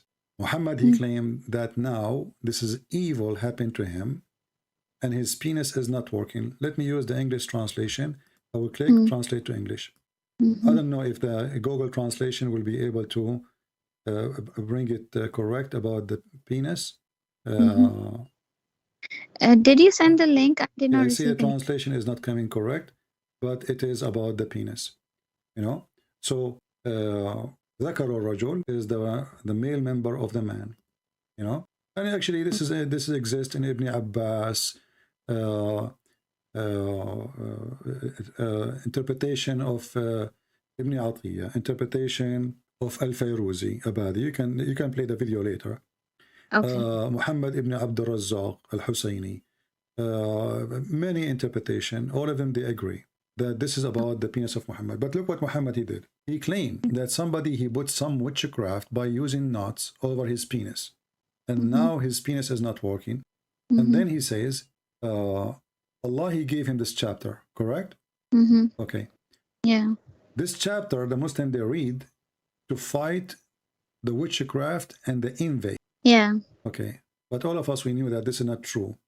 Because simply, I mean, if this verse will fight what Muhammad suffering from, then the two angels who came, they do not, nobody need them. Allah, he gave him the verse and that's it. He read it, yes, bingo, you know? Obviously, this verse doesn't work. Secondly, why this verse is coming to describe that Muhammad, he is a person now who is under the witchcraft by blowing in the knot. And Allah, he took him 12 months to open 12 knots. That I didn't know. I thought it was just one time, but it was not like 12 months. No, it says here, the prophet, he used to him, you know, this guy is always suffering from this. You know, didn't I from the beginning says that the prophet says I was the most weak person in intercourse, and then I invoke my God, he sent me a dish of shish kebab? Okay. So Muhammad, obviously, he have a problem, you know, and he cannot do it. So he claimed that Allah, he fixes a problem, and now he have the same problem, it's sexual problem. Okay. And the hadith confirmed that. You see, the hadith says the prophet, he imagined himself having sex. So Aisha, she said, let us go to bed, you know. Muhammad, he says, well, we had sex already. Aisha, she said, no, not me, not the other wife, not the other wife, not the other wife. And now the solution is the prophet continue for such and such, and you need to ask yourself, why the Muslim, they took the word here? What such as? There's no way she said such as such. She might say a month, she might say a week, she might say a year, she might say years, right? They took it off, do you see? There's no way it is such and such, period. Imagine that he had sexual intercourse. If the shaitan can put magic on Muhammad, which one is more important? To control the inspiration of Muhammad or his penis? I mean, of course. I mean, what the penis have to do with this? I mean, why somebody he make a magic and now he controlled the penis? Imagine I have control now over President Trump. He was a president. And I decide in order to control the most powerful man in this earth today, I decide to control his penis only. He go to the bedroom, the penis is not working. If I can control all of him, that's what black magic is. Okay, so what I can think of it, I don't know how this is related to the other hadith. Like, what I think is that, what I'm thinking, again, I'm not trying to deductive or arguing. I mean, I know you have way more knowledge in Islam than I do as Muslim, so that's really impressive. But I'm just like, whatever I say is just whatever I've my understanding is so far. So Okay, I will go with you. You see, you're trying to duct tape now. no, no, Walmart, taping. Walmart. No, you're trying to say good things about me, so Christian Prince, he will feel like No, I'm no, no, I'm not the person you can feed him with ego. Listen, no, listen, no, listen, no, not at listen, all. listen. And Aisha. Now we have a person. He imagined himself having sex. In fact, he's not. Do you mm, agree that he is mm, mentally controlled? Because sex, imagine himself mm, having sex and he did not. It's in the brain. Is that correct? mm. Is that correct? Yeah, yeah. Okay. Mm. How I can trust So, this man to be a prophet of God as long he is under the control of shaitan mm, and even his sex was fake? How I can trust him saying that he saw when Jibreel? what I heard is that when yeah, let me just share my understanding. Hmm, So what I heard is that the black magic actually affects your brain, hmm. and so when he had a black magic, it actually affected his brain, and he started forgetting things. So this is one of the maybe one of the No, he's not things. forgetting. You see, you're trying to duct tape your prophet again. He's not forgetting. No, I'm not that taping. I'm just telling He you what is I know. imagining things never happen. Yeah. So how I Hmm. can trust Muhammad that he saw an angel? Hmm. How I can trust him that he heard an angel? Hmm. If even sex is not real because sex is an action. We don't want to talk Hmm. in details. So Hmm. this man cannot be trustworthy. I was in the army. When I was released, there's many people, they are released with me. Before, when you go, you have to go and do your paper. So there's a guy, he was Hmm. released. He said to me, I forgot what chapter, like in the army, they have like chapters for the reason of your release. Hmm. So I asked him, what is that? He said, I hear voices. Hmm. So they kick me out, because you cannot trust him because he might Hmm. shoot. He Yeah, might of course. shoot. Yeah. So now Muhammad, he hear obviously and he see things nobody see. Hmm. Hmm. Okay. Hmm. And those things are not even true. Even the hate Hmm. confirmed that. Okay. How we Hmm. can trust him after that? Hmm. You are willing to give Yeah. a job for somebody. He used to imagine himself having sex, but in fact he did not. And not only that, Aisha, she confirmed that goes for everything. Hmm. He Okay. imagined himself doing things. In fact, he never did, not only sex. So, Hmm. did Muhammad go to heaven? Maybe he did Hmm. not. Because this guy, he imagined himself. Hmm. He imagined Hmm. himself, but he did not. Hmm. And obviously, Muhammad, he is suffering from mental illness. He tried to commit suicide. Hmm. Uh, Muhammad, Yeah. when he received the chapter of Al-Fatiha, he received it when he was doing poo. Hmm. I mean, this Hmm. God could not wait until Muhammad finished his poo. And not only that, Muhammad, when he heard the angel speaking during the time he take off his pant, the angel, he said to him, "Oh Muhammad, Muhammad, he flee. Why you Hmm. flee? Why a Hmm. prophet of God already he received tons of verses? Hmm. He flee when he hear the angel saying to him, Oh Muhammad. Is it Hmm. obvious that he is mentally ill? I mean, look, Mary, the angels, they came to her, right? Hmm. Okay. Did Mary flee? Hmm. No, of course. Okay, Mary is a woman. Hmm. Okay, she should be terrified, Hmm. but she did not flee. This is a prophet of God already been squeezed by the angel, the same angel Jibreel. He saw Hmm. the angel Jibreel many times. He spoke to him, and now Muhammad he go out to do poo. Each time he Hmm. go out to do poo, he hear a voice saying, "Oh Muhammad." He said, and then he flee. He used to flee. Why in the Hmm. world he is running away? Hmm. Mental illness. I mean, already you spoke to the angel. Already you know that you are a prophet. Already Jibreel spoke to you hundreds of times. And now Hmm. Jibreel saying to you, "Oh Muhammad, why you run?" Hmm. Yeah. Okay. Okay, I have to run because I heard somebody saying, "Oh, Christian Prince, I have to run." Yeah, no, I was going to say the same. You gave so many hours, and I really really appreciate you answering all this. And yeah, No, no, no. this I'm not is. saying to you I'm going to run now. I'm Oh, just okay. saying No, how stupid this I story is. thought No, no, you no, wanna no. go, but No, I I'm could, still letting I it. did beat all my wives, and nobody can open his mouth. Don't worry, Like Okay. there's one of them, she trying to open her mouth. Shut up, okay? No, no. Allah, he gave me, Allah made me excel over you. Okay, yeah, So can you just answer me just two more questions I have, and then I sure. mean I'm so Do you sure. want, do you want the answer with duct tape or without duct tape? No, it's about not about Islam. It's just I one know, thing I but now after speaking to you for 2 hours, I learned a lot about duct taping.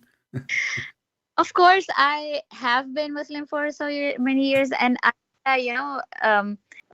based on my beliefs, and I cannot be like quickly, okay, yeah, you're right, and that's it. I have No, it's not to. about quickly. It's It, not it, about it, slow, Aisha. It's not about it, quickly or slow. It's about, Mhm, I'm speaking to you in a logical way, and I'm showing you mhm, your books, not my books. mhm. It's Yeah, very yeah, simple. I mean, if you that's true. imagine if Jesus is doing those things, why Mm-hmm. why in the world I want to believe in him? Hmm. If Jesus, he imagined himself doing things he never did. If Hmm. Jesus, he have a problem, I mean, everything about him is wrong. I mean, how come Jesus, Hmm. people, they touch him, they get healed? Muhammad, Hmm. everything in him is wrong. His brain is Hmm. not functioning, his penis is not functioning, his Hmm. testicle is not functioning, even he leak. I mean, what's wrong with this man? If there is Hmm. something right about him, Hmm. and you said that your prophet he went to heaven. Did he go to heaven or he go to Ethiopia? Where? Yeah, because Where? he said when he went Okay. to heaven, Yeah. he saw the Nile River and Euphrates River coming from under the tree of Allah. So if we ask you where is the heaven of Islam, you will say in the seventh heaven in the sky, correct? Yeah. Okay. How he saw the Nile River there and the Euphrates River? Okay. Again, I wouldn't be able to answer this because I never heard about No, I this. will tell you, the guy is imagining, obviously, he's mental. Mm. I mean, come Mm. on, the Nile is there and the river is there. Mm. This guy, he heard from the Jews in the Old Testament that it Mm. says that the river of Euphrates and Nile, they are from the Mm. heaven, but the Mm. heaven of Adam is in the earth, not in the Mm. sky. This Mm. guy, he took what the Jews, he said, he come with the story. He Mm. went to seven heaven, he saw the Nile and Mm. Euphrates there. Mm. But Mm. this is me and Mm. Muhammad. He went to Turkey and he went to Ethiopia. He did not go to sky. Mm. Mm. And when he went to sky, he found Moses. He Mm. found Adam. What they are doing there? I thought he is the first one to be resurrected in the day of judgment. Mm. Um, can I ask what's the concept of like sins and forgiveness in Christianity? I Like will answer is you with one powerful word: okay. love. Mm-hmm. For God, He loved the world. He sent Mm-hmm. His only begotten Son to do what? To forgive your sin. Mm-hmm. So Jesus is actually like the actual Son of God. That's what. There's no actual son, there's no adopted son, there's son. The Son of God, God, he present himself to us, or he informed us about himself. That God is a three and one in the same time. So God in the flesh is the Son. So God Mm-hmm. humbled himself, he come to us in the flesh of a man. Mm. God as a spirit is the Holy Spirit. God is the Mm. Father in heaven. This is the Father. When we say the Father, we are Mm-hmm. speaking of, we know the second you say my Father, I understand that you have somebody have authority, correct? Mm. Mm. That's why you call him Father. It's a statement of a lot of respect, Mm. right? Yeah. Okay. So the Father they represent that everything we have, Mm. everything we saw, everything we Mm. got is coming from the Father. When the Son Mm. he says, my Father he sent me. Mm. At the same time, he says, I do work and my Father work. So Mm. you glorify me and I glorify you. So the Father glorified the Son and the Son Mm. glorified the Father, because simply me and the Son and me and the Father is one. So when we speak about the oneness of God in Christianity, we don't talk Mhm. about one as a number. Mm. We talk about God as a Mhm. person. Mm. Even the word person in English is not really good, but my English Mm. is limited, so I Mm. apologize for that. So God the Father, God the Son, God the Holy Spirit is one God. It's not a three God. Okay, But it's the one thing. the same as when we Mhm. say, Mhm. just to give you an example, but this is not what God is. As an Mm. example, if I say to you ice, and then I say Mm. to you water, and then I say to you steam, Mm. still I'm talking about the same thing. Mm. Ice is something Yeah. solid. Steam Yeah. is something So flying in the air. so And basically three forms, right? sorry, But it's the three forms, but the same God. Like he it is actually one God. It's one God in and three three forms. Yeah. three in a person. Yeah. And if you say how Mm. it can be, I say why not? If God is Almighty, Yeah, yeah, yeah. No, I don't question that. That's fine. And so about the making sin, and so for example, in Islam it says that if we believe that Jesus is God, then we are making a shirk and we will not be forgiven. And I think in Christianity you say that if we don't believe in Jesus, then maybe we will not be forgiven. So it's like a very big difference between these two religions. Like as a Muslim, I think many do believe in Jesus and Bible and all the prophets and books. But this is like a main difference. So I wanna First of so all, Haja, do you remember when I showed you that Muhammad said, if you say Alhamdulillah 100 times, your sin is forgiven. Bismillah. So forgiving sin in Islam is a joke, you know. I mean, it's a mockery actually, because that's mean I can go sleep around, kill, rape, and then I say Alhamdulillah 100 times. Your prophet, he said as an example, the one who fasts the fast of Ashura, it erased the sin of a year before and a year after. Some hadith says a year before. So look at this. I fast one day, and you told me that you are fasting right now, right? Okay. So I fast one day, and then my sin for a previous year is forgiven. That is the most scary thing ever. Why? Because I am encouraging people now to do sin, and I'm telling them that, oh, what you need to do, just fast this day. So what is the gain now? The gain is I made you fast this day, but I did not make you stop doing sin. I encourage you actually not to do more sin, because what I need to do, Ashura will come, and I fast Ashura, and then all my sin is gone. So how is sin forgiven in Christianity? Yeah, and how is it? When Jesus, he said, not everyone says to me, Lord, Lord, will enter the kingdom of my Father, but the one who do his will, which means there's many, they will say to me, God, God, we worship you, Jesus, you are our Savior, but you don't go to heaven, because simply you say something, you do something else. So not everyone who says so, but the one who do so. That's why Jesus says, from their fruits you shall know them. So the Messiah, it's not enough to say I'm a believer, to say Shahada, or to repeat, or to say fast one day. All those things anybody, hypocrite, can do them. The way to heaven is not even making donation, as Muhammad, he says to the women, most of you will go to hell, give it charity, you know. So if you give it charity now, you go to heaven. But the women, suppose they are bad, just to give you their breast that they will go to heaven, this is bribe. In Christianity, you can't bribe God. You cannot fool God. And repeating words will not make you go and be follower of God. It is your faith, true faith, and true act. Both together will save you.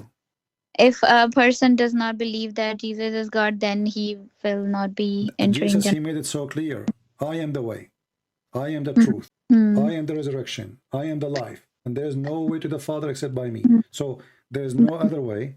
And this is, you make a choice. You might say, but this is not fair. But why not fair? He told you. You heard of him. So if you don't want to accept, this is your choice. If somebody come to your door, says, hey, there's a ticket to go to heaven. You know, believe in Jesus, do what he say, and you say, no, thank you, bye-bye.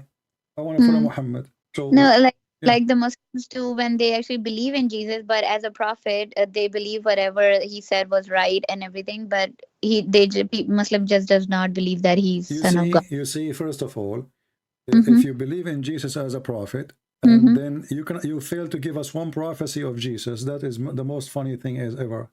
Muhammad, he mentioned that Jesus made one prophecy, that there's a prophet will come after me, his name is Ahmad. This is what Jesus came for, just to say there's a prophet after me, his name is Ahmad.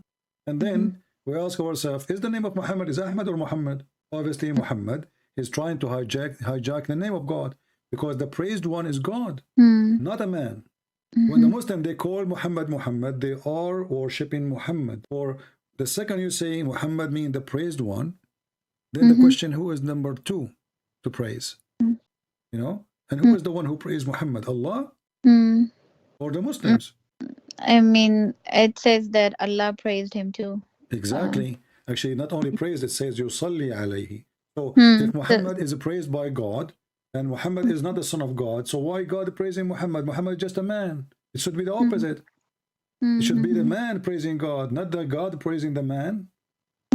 Isn't Muhammad is a sinner? And the Quran says, may Allah forgive your sin. So how I'm going to praise someone he's a sinner? Same time, Jesus never commits sin. Same time, even in your cult, Jesus is in heaven right now. Which one is higher? The one who is dead in the ground, or the one is living in heaven? Where is the house of Jesus now?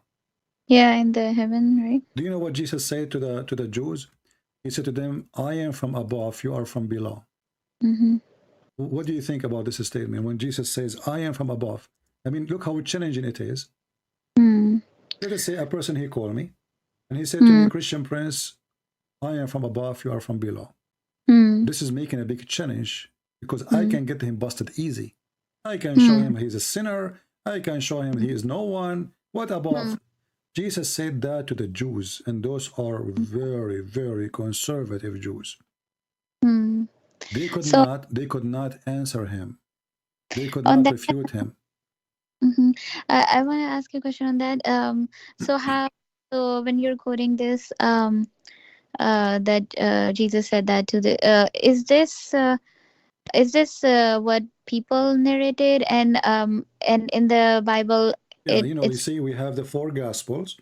They are 4 witnesses for the story, but every one of them, he write the story in his, let us say, inspired by God, but he, let us say, to complete each other. Because if you repeat the same story word by word, there's no need to write a 2nd book, 3rd book, 4th book, you know what I mean? So like, imagine Christian Prince, he published Deception of Allah, number 1, Deception of Allah, number 2, number 3, number 4. But then people, they look, they find that every word there is the same. So why you say it number 1, value number 1, value number 2, if the same? So the book of John is witnessing to a group of people. He, when he speak, like when a person he speak to the Greek, he speak in their culture, speak in their language. So every book is to present the faith to a generation or to a nation, and it's all witnessing for one story. So when Jesus says, "I am," he said to them, "You are from beneath; I am from above. You are of this world; I am not of this world." How clear it is, and how we can prove that Jesus is saying the truth. Well, Jesus, he never commits sin. Even in the time of Jesus, even when they took him to the crucifixion, what is the sin? What he did? They could not find anything. It's very easy to find a person committing sin. You know, if you watch me for one day, maybe a few hours, you will say, hey, Christian Prince, look what you did. You did this sin, and you did this sin, and this sin. All of us, we commit sin. We commit sin in our mind. We commit sin in our tongue. We commit sin in our act. We commit sin. So Jesus, who lived between them, he challenged him to show him that he commits sin. They fail. So when he say, I am from above, he is saying, I'm God. You are from beneath. And where is Jesus now? Because he is from above, he go back where he belong. Human go from dust to dust, from dirt to dirt. God, he go where he belong. He is from above, he go above. Human being, he is not. He don't go except to the grave. So we have a million reasons to believe that Jesus is God, for he said so, for he acts so, he is holy, he speak good, he do good, he never commits sin, and he is almighty, powerful. When someone, it's easy to say, I forgive your sin, but it's not for a man to say, carry your bed and walk. It's not for a man to say, I can tell you what you are hiding in your head. It's not for a man to say, your sin is forgiven, and today you will be with me in the kingdom of God, unless of my Father, unless he is, because the promise is big. And then after that, you will see that Jesus, imagine, Aisha, today I can bring people to death. Okay, how many kings they will kiss my shoes every day? Can you imagine how powerful I will be? I can bring people from death, Jesus never get paid. Jesus never went with women. Jesus never collect money. Jesus never build a palace. Jesus never own a horse. Jesus, he washed the feet of his followers. Imagine those people, they worship him. He washed their feet. So what the gain of Jesus? Zero in this earth. He was spat at people, they make fun of him, people, they laugh at him, and they killed him. And still, even in the cross, you see, he told us to forgive, right? Talk is cheap. Forgive them. Jesus said, if somebody hit you on your right cheek, give him the other one. If they ask you one step, walk 1,000.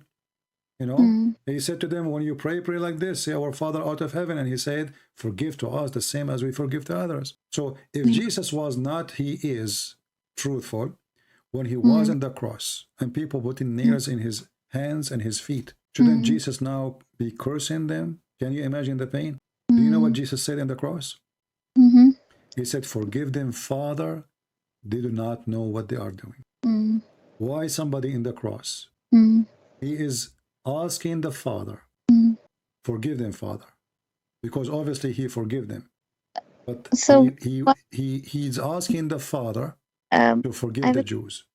why did he have to? Because it was one entity, like Why did he had to ask the father for forgiveness?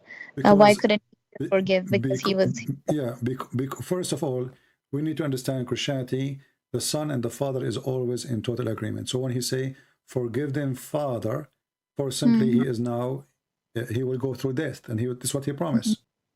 So the Okay. one who will be in charge in this earth and heaven is the Father, you know. So forgive them, Father, so the Father will not take justice against their crime, you know. And then he was resurrected in the third day.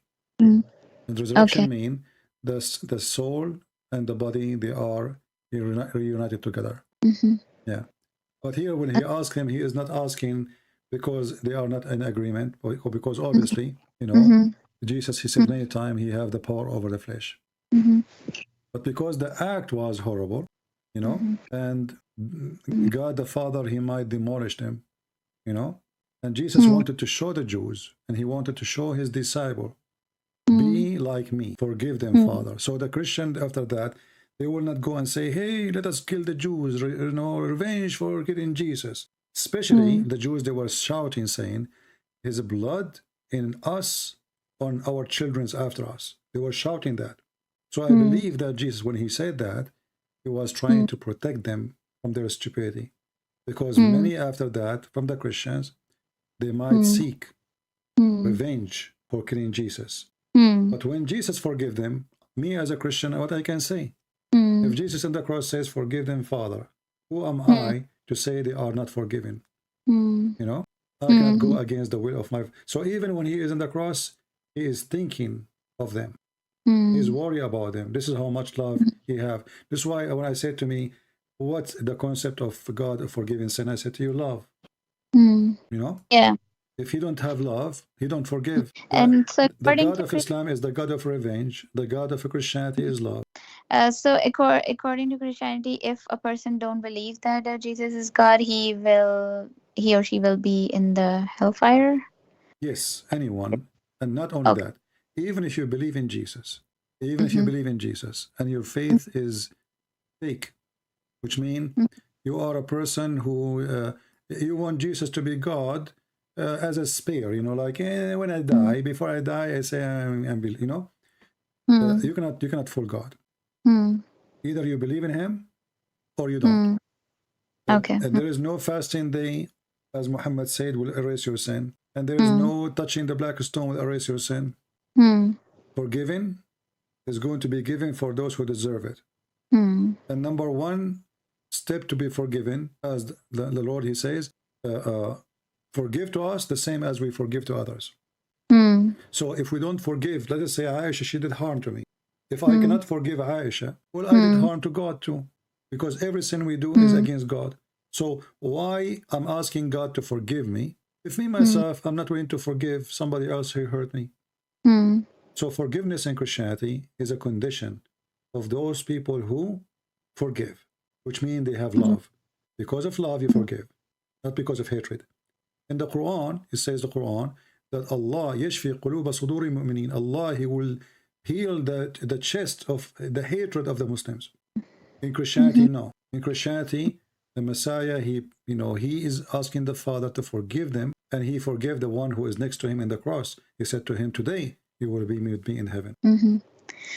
About the forgiveness, I have heard a lot in Islam too, and I have actually listened to a few lectures that made me so much forgiving, in a sense that I actually decided to basically forgive everybody in future, whoever Okay, in but how future. you can forgive based on Islam if Muhammad don't forgive?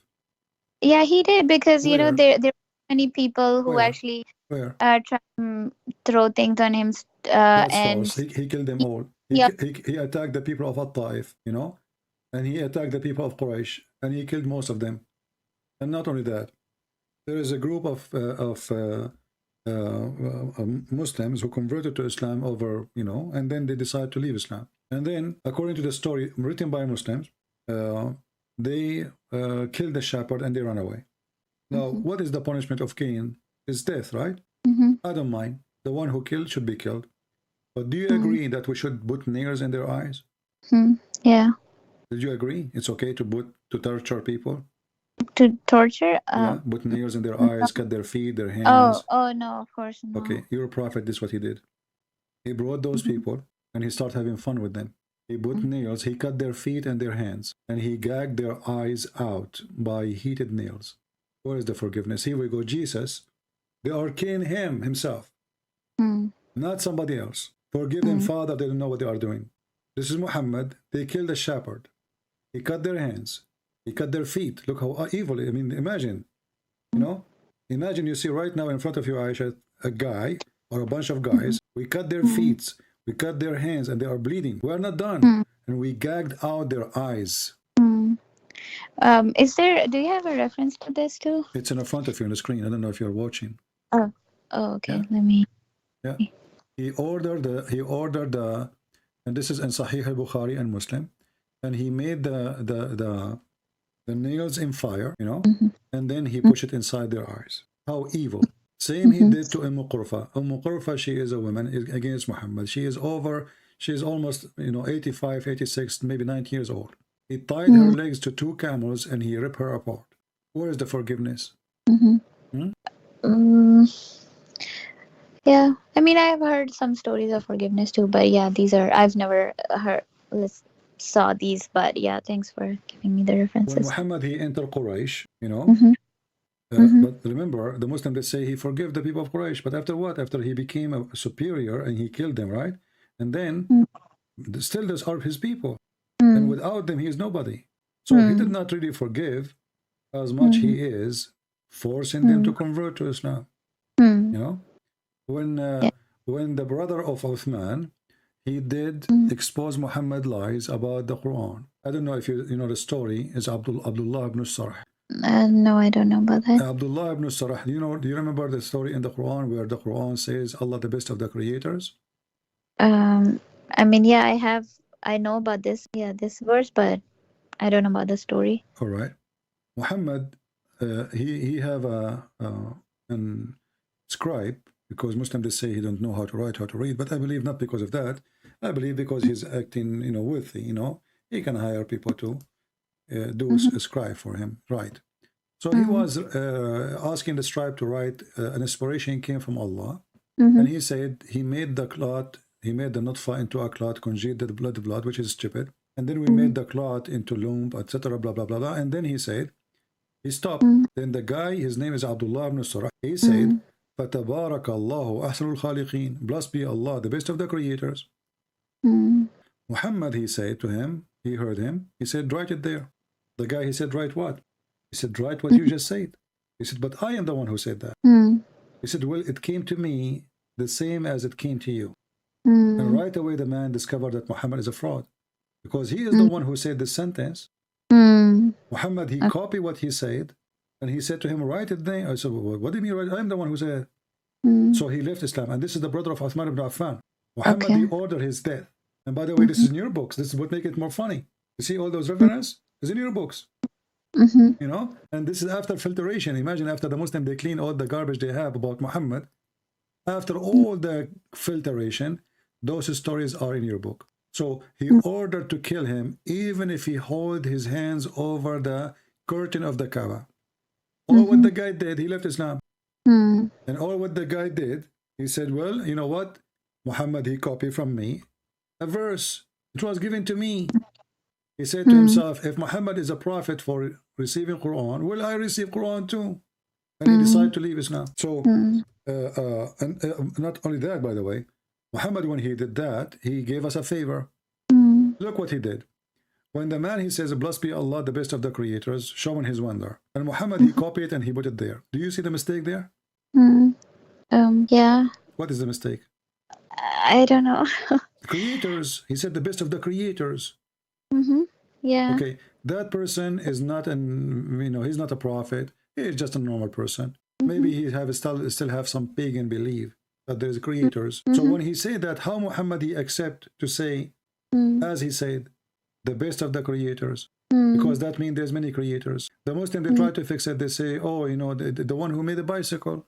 What bicycle, my friend? Creator is not a bicycle maker. Creation, we are talking about creating the baby. Creation is the one who gives life, who creates something out of nothing, nothing else. Otherwise, nobody else. There's only one creator. So when we say he is the best of the creators, is Muhammad lying or he is saying the truth? Oh, okay. I get your point. Yes. Because this is a lie. And at the top of that, when Muhammad, he copied this story, and this man, he left Islam for saying such a thing. And Muhammad, he put it in the Quran. And the Muslim, they knew what this guy, he said. Why none of the Muslims says to Muhammad, what do you mean he is the best of the creators?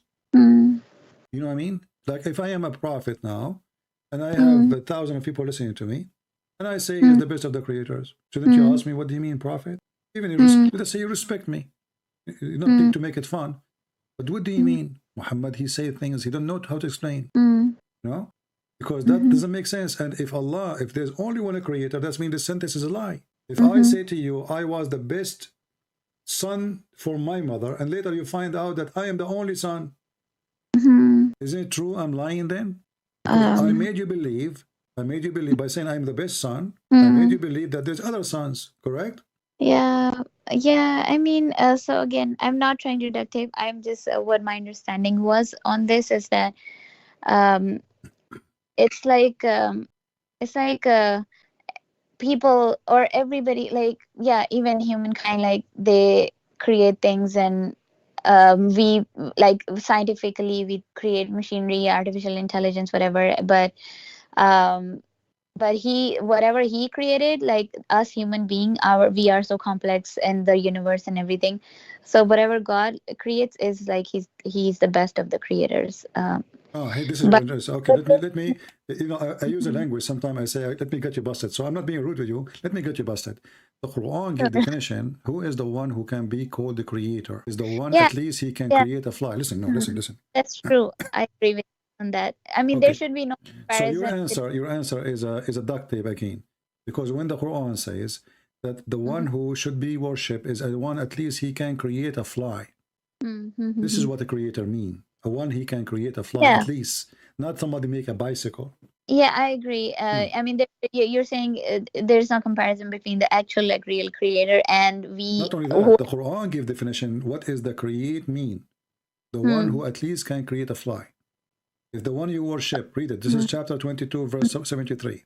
Okay. If the one who cannot, if the one you worship, he cannot even create a fly, well, he is not God. So create here is the one who is the create for a fly or a living being. So when he say he is the best of the creator, he is saying he is the best of anyone who creates.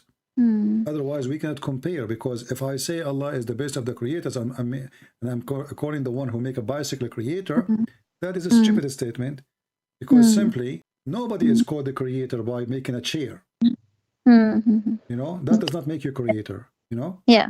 And we are talking about religion, remember. So there is a creative ideas and there is a creation. Yeah, we are the creations, yes. Okay. So when the Quran made the rule, the Quran should obey by the rule.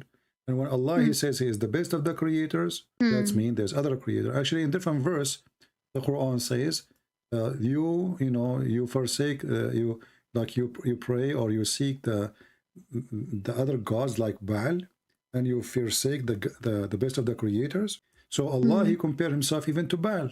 You know who's Baal, right? No, what's compare himself to what? Chapter 37, verse 125. Okay. It says, will you cry into Baal and forsake the best of the creators? But Baal is God for the pagan, correct? And he is the God of fertility. Okay. Okay. So when Allah he compare himself as the best of the creator, he admitted that Baal is a creator too. He did not say, you cry into false creator. He say he is the best of a creator, mentioning Baal. Okay. If I say, you pray, you pray to zucchini, and you forgot that macaroni is the best of the zucchini, better than zucchini. What does that mean? So that means zucchini and macaroni, they are same, but that one is better than the other one. The word is the best, mean that the other one is good too. Right? Yeah. Best. Okay. Best mean that Baal is good, Allah is good, but Allah is better. Okay. So again, it's a stupid thing. And the story, by the way, or those things, you can find them in the interpretation of the Quran. Okay. Even Yeah. maybe I can find in the hadith in English. Let me see if I can find it. Give me a second. Okay. Here we go. Okay. This is Abdullah ibn Sarah. He used to write the revelation for the Prophet of Allah. And then Shaitan, he made him slip. Who made him slip? Shaitan. So he decided to leave Islam. And when he decided to leave Islam, Allah, Prophet, he ordered to kill him, even if he hold the stairs, the curtain of the Kaaba. But then Uthman, he protected him, and he forbade Muhammad from killing him. Right? So this is how many hadith about him. So those are hadith about Abdullah ibn Sarah, who was the scribe. Who you think is the most person close he can witness to a prophet is the one who was writing for him. What do you think? Right? So why this guy he will make things up, and why Muhammad decide to kill him? Let us say this guy he lied. Can't Allah prove that Muhammad is saying the truth by killing him himself? The guy he woke up in the morning, they find him like hang on the air as a miracle. Why he need to kill him? He need to kill him because he need to shut up his mouth. Okay. Yeah. Okay, well, okay, it's yeah, I mean, it's been almost 4 hours. And actually, Muhammad, you know, he always tried to use Quran or to make Quran to fight those who expose him. As an example, he made a verse in the Quran says, وَمَنْ كَفَرَ بَاللَّهِ بَعْدَ إِيمَانِهِ. But the question is, why a person who was a believer, he became a kafir again? Why? Unless he saw something wrong. The verse, chapter 16, verse number 106, it says, whoever disbelieves in Allah after his belief, except the one who Allah, somebody forced them to leave, what will happen? Allah will curse them and they will have a great punishment from Allah. Read what is the behind this verse. You will laugh. I also heard this verse where it says that that people go the kuffar kind of just to pretend accept Islam and then go back to their people and then say, this is the guy, this is the brother of Uthman. Yeah, I understand, but there's this that they go back. Hold on, listen. You see, the stupidity is that the Muhammadan, they say, do you know that the Prophet, he have a chapter about Abu Lahab? And they say this is a miracle. Why? Because Abu Lahab never converted to Islam. Okay. But this verse is about the same guy, which is the one who gave Muhammad the verses. And later, this guy became a Muslim again. Because he had no choice. Either he die, Muhammad, he took over Mecca. He went to his brother, Uthman ibn Affan. Uthman, he told Muhammad that he will become a Muslim. That's it, leave him. He became a Muslim, and later they made him a ruler. So how a person is a liar, he fabricates things is not true, and suddenly just because he convert to Islam again, he's okay. No? Yeah. Oh, okay. His brother, you're talking about his brother, Uthman, right? his brother, Yeah. Yeah, Uthman ibn Affan, the caliphate. Yeah. Not only that, actually, you know, I don't know if you know that your prophet, he have a name. They call him Abi Kabsha. I did not know that. Yeah, this is a funny insult, you know, Abu Kabsha. Maybe we should make a video about it. He mentioned how Muhammad, he can be, Abu Kabsha can be a prophet. Let me see if I can find, okay. Yeah, they ask him, here we go. This is Tafsir Abi Hatim al-Razi, volume number 4, page number 1346. They said to him, the people of Quraysh, hey, Abdullah ibn Sarh, how you did wrote the Quran to Abi Kabsha? He said, I used to write as I wish. And then Allah, he sent a verse saying, look at this. And Allah, he sent this verse. Man azlama mimman iftara ala Allahi kadiban. Let me show you the verse, and so you will laugh with me. Who is more unjust than the one who you know, fabricate lies against Allah? Read with me and see how stupid Islam is. This is about the same person. Chapter 6. This is telling you how Muhammad, how much trouble he went through because of this. So now Muhammad trying to make verses to refute the man. He says, and who can be more unjust than the one who invent lies against Allah? Or he say, I receive inspiration, whereas he is not inspired in anything. Do you see it? Okay. So the guy, he said, I receive inspiration like Muhammad. The Muslim, they confirm the story that he said that before Muhammad. So how he did not receive inspiration? And why Allah told the sentence to this man before Muhammad? And you know, when you see here, let me show you I use Google translation. He said, I used to write as I wish. As I wish. He's a scribe. I used to write as I wish. Read really carefully here. He said, where is the part? Okay. After you, who more unjust? Okay. Where it says that. Abdullah said, there is no part of this Quran, something that was verse not done by those who before. Translation is messed up. But he is saying Arabic, I used to write as I wish.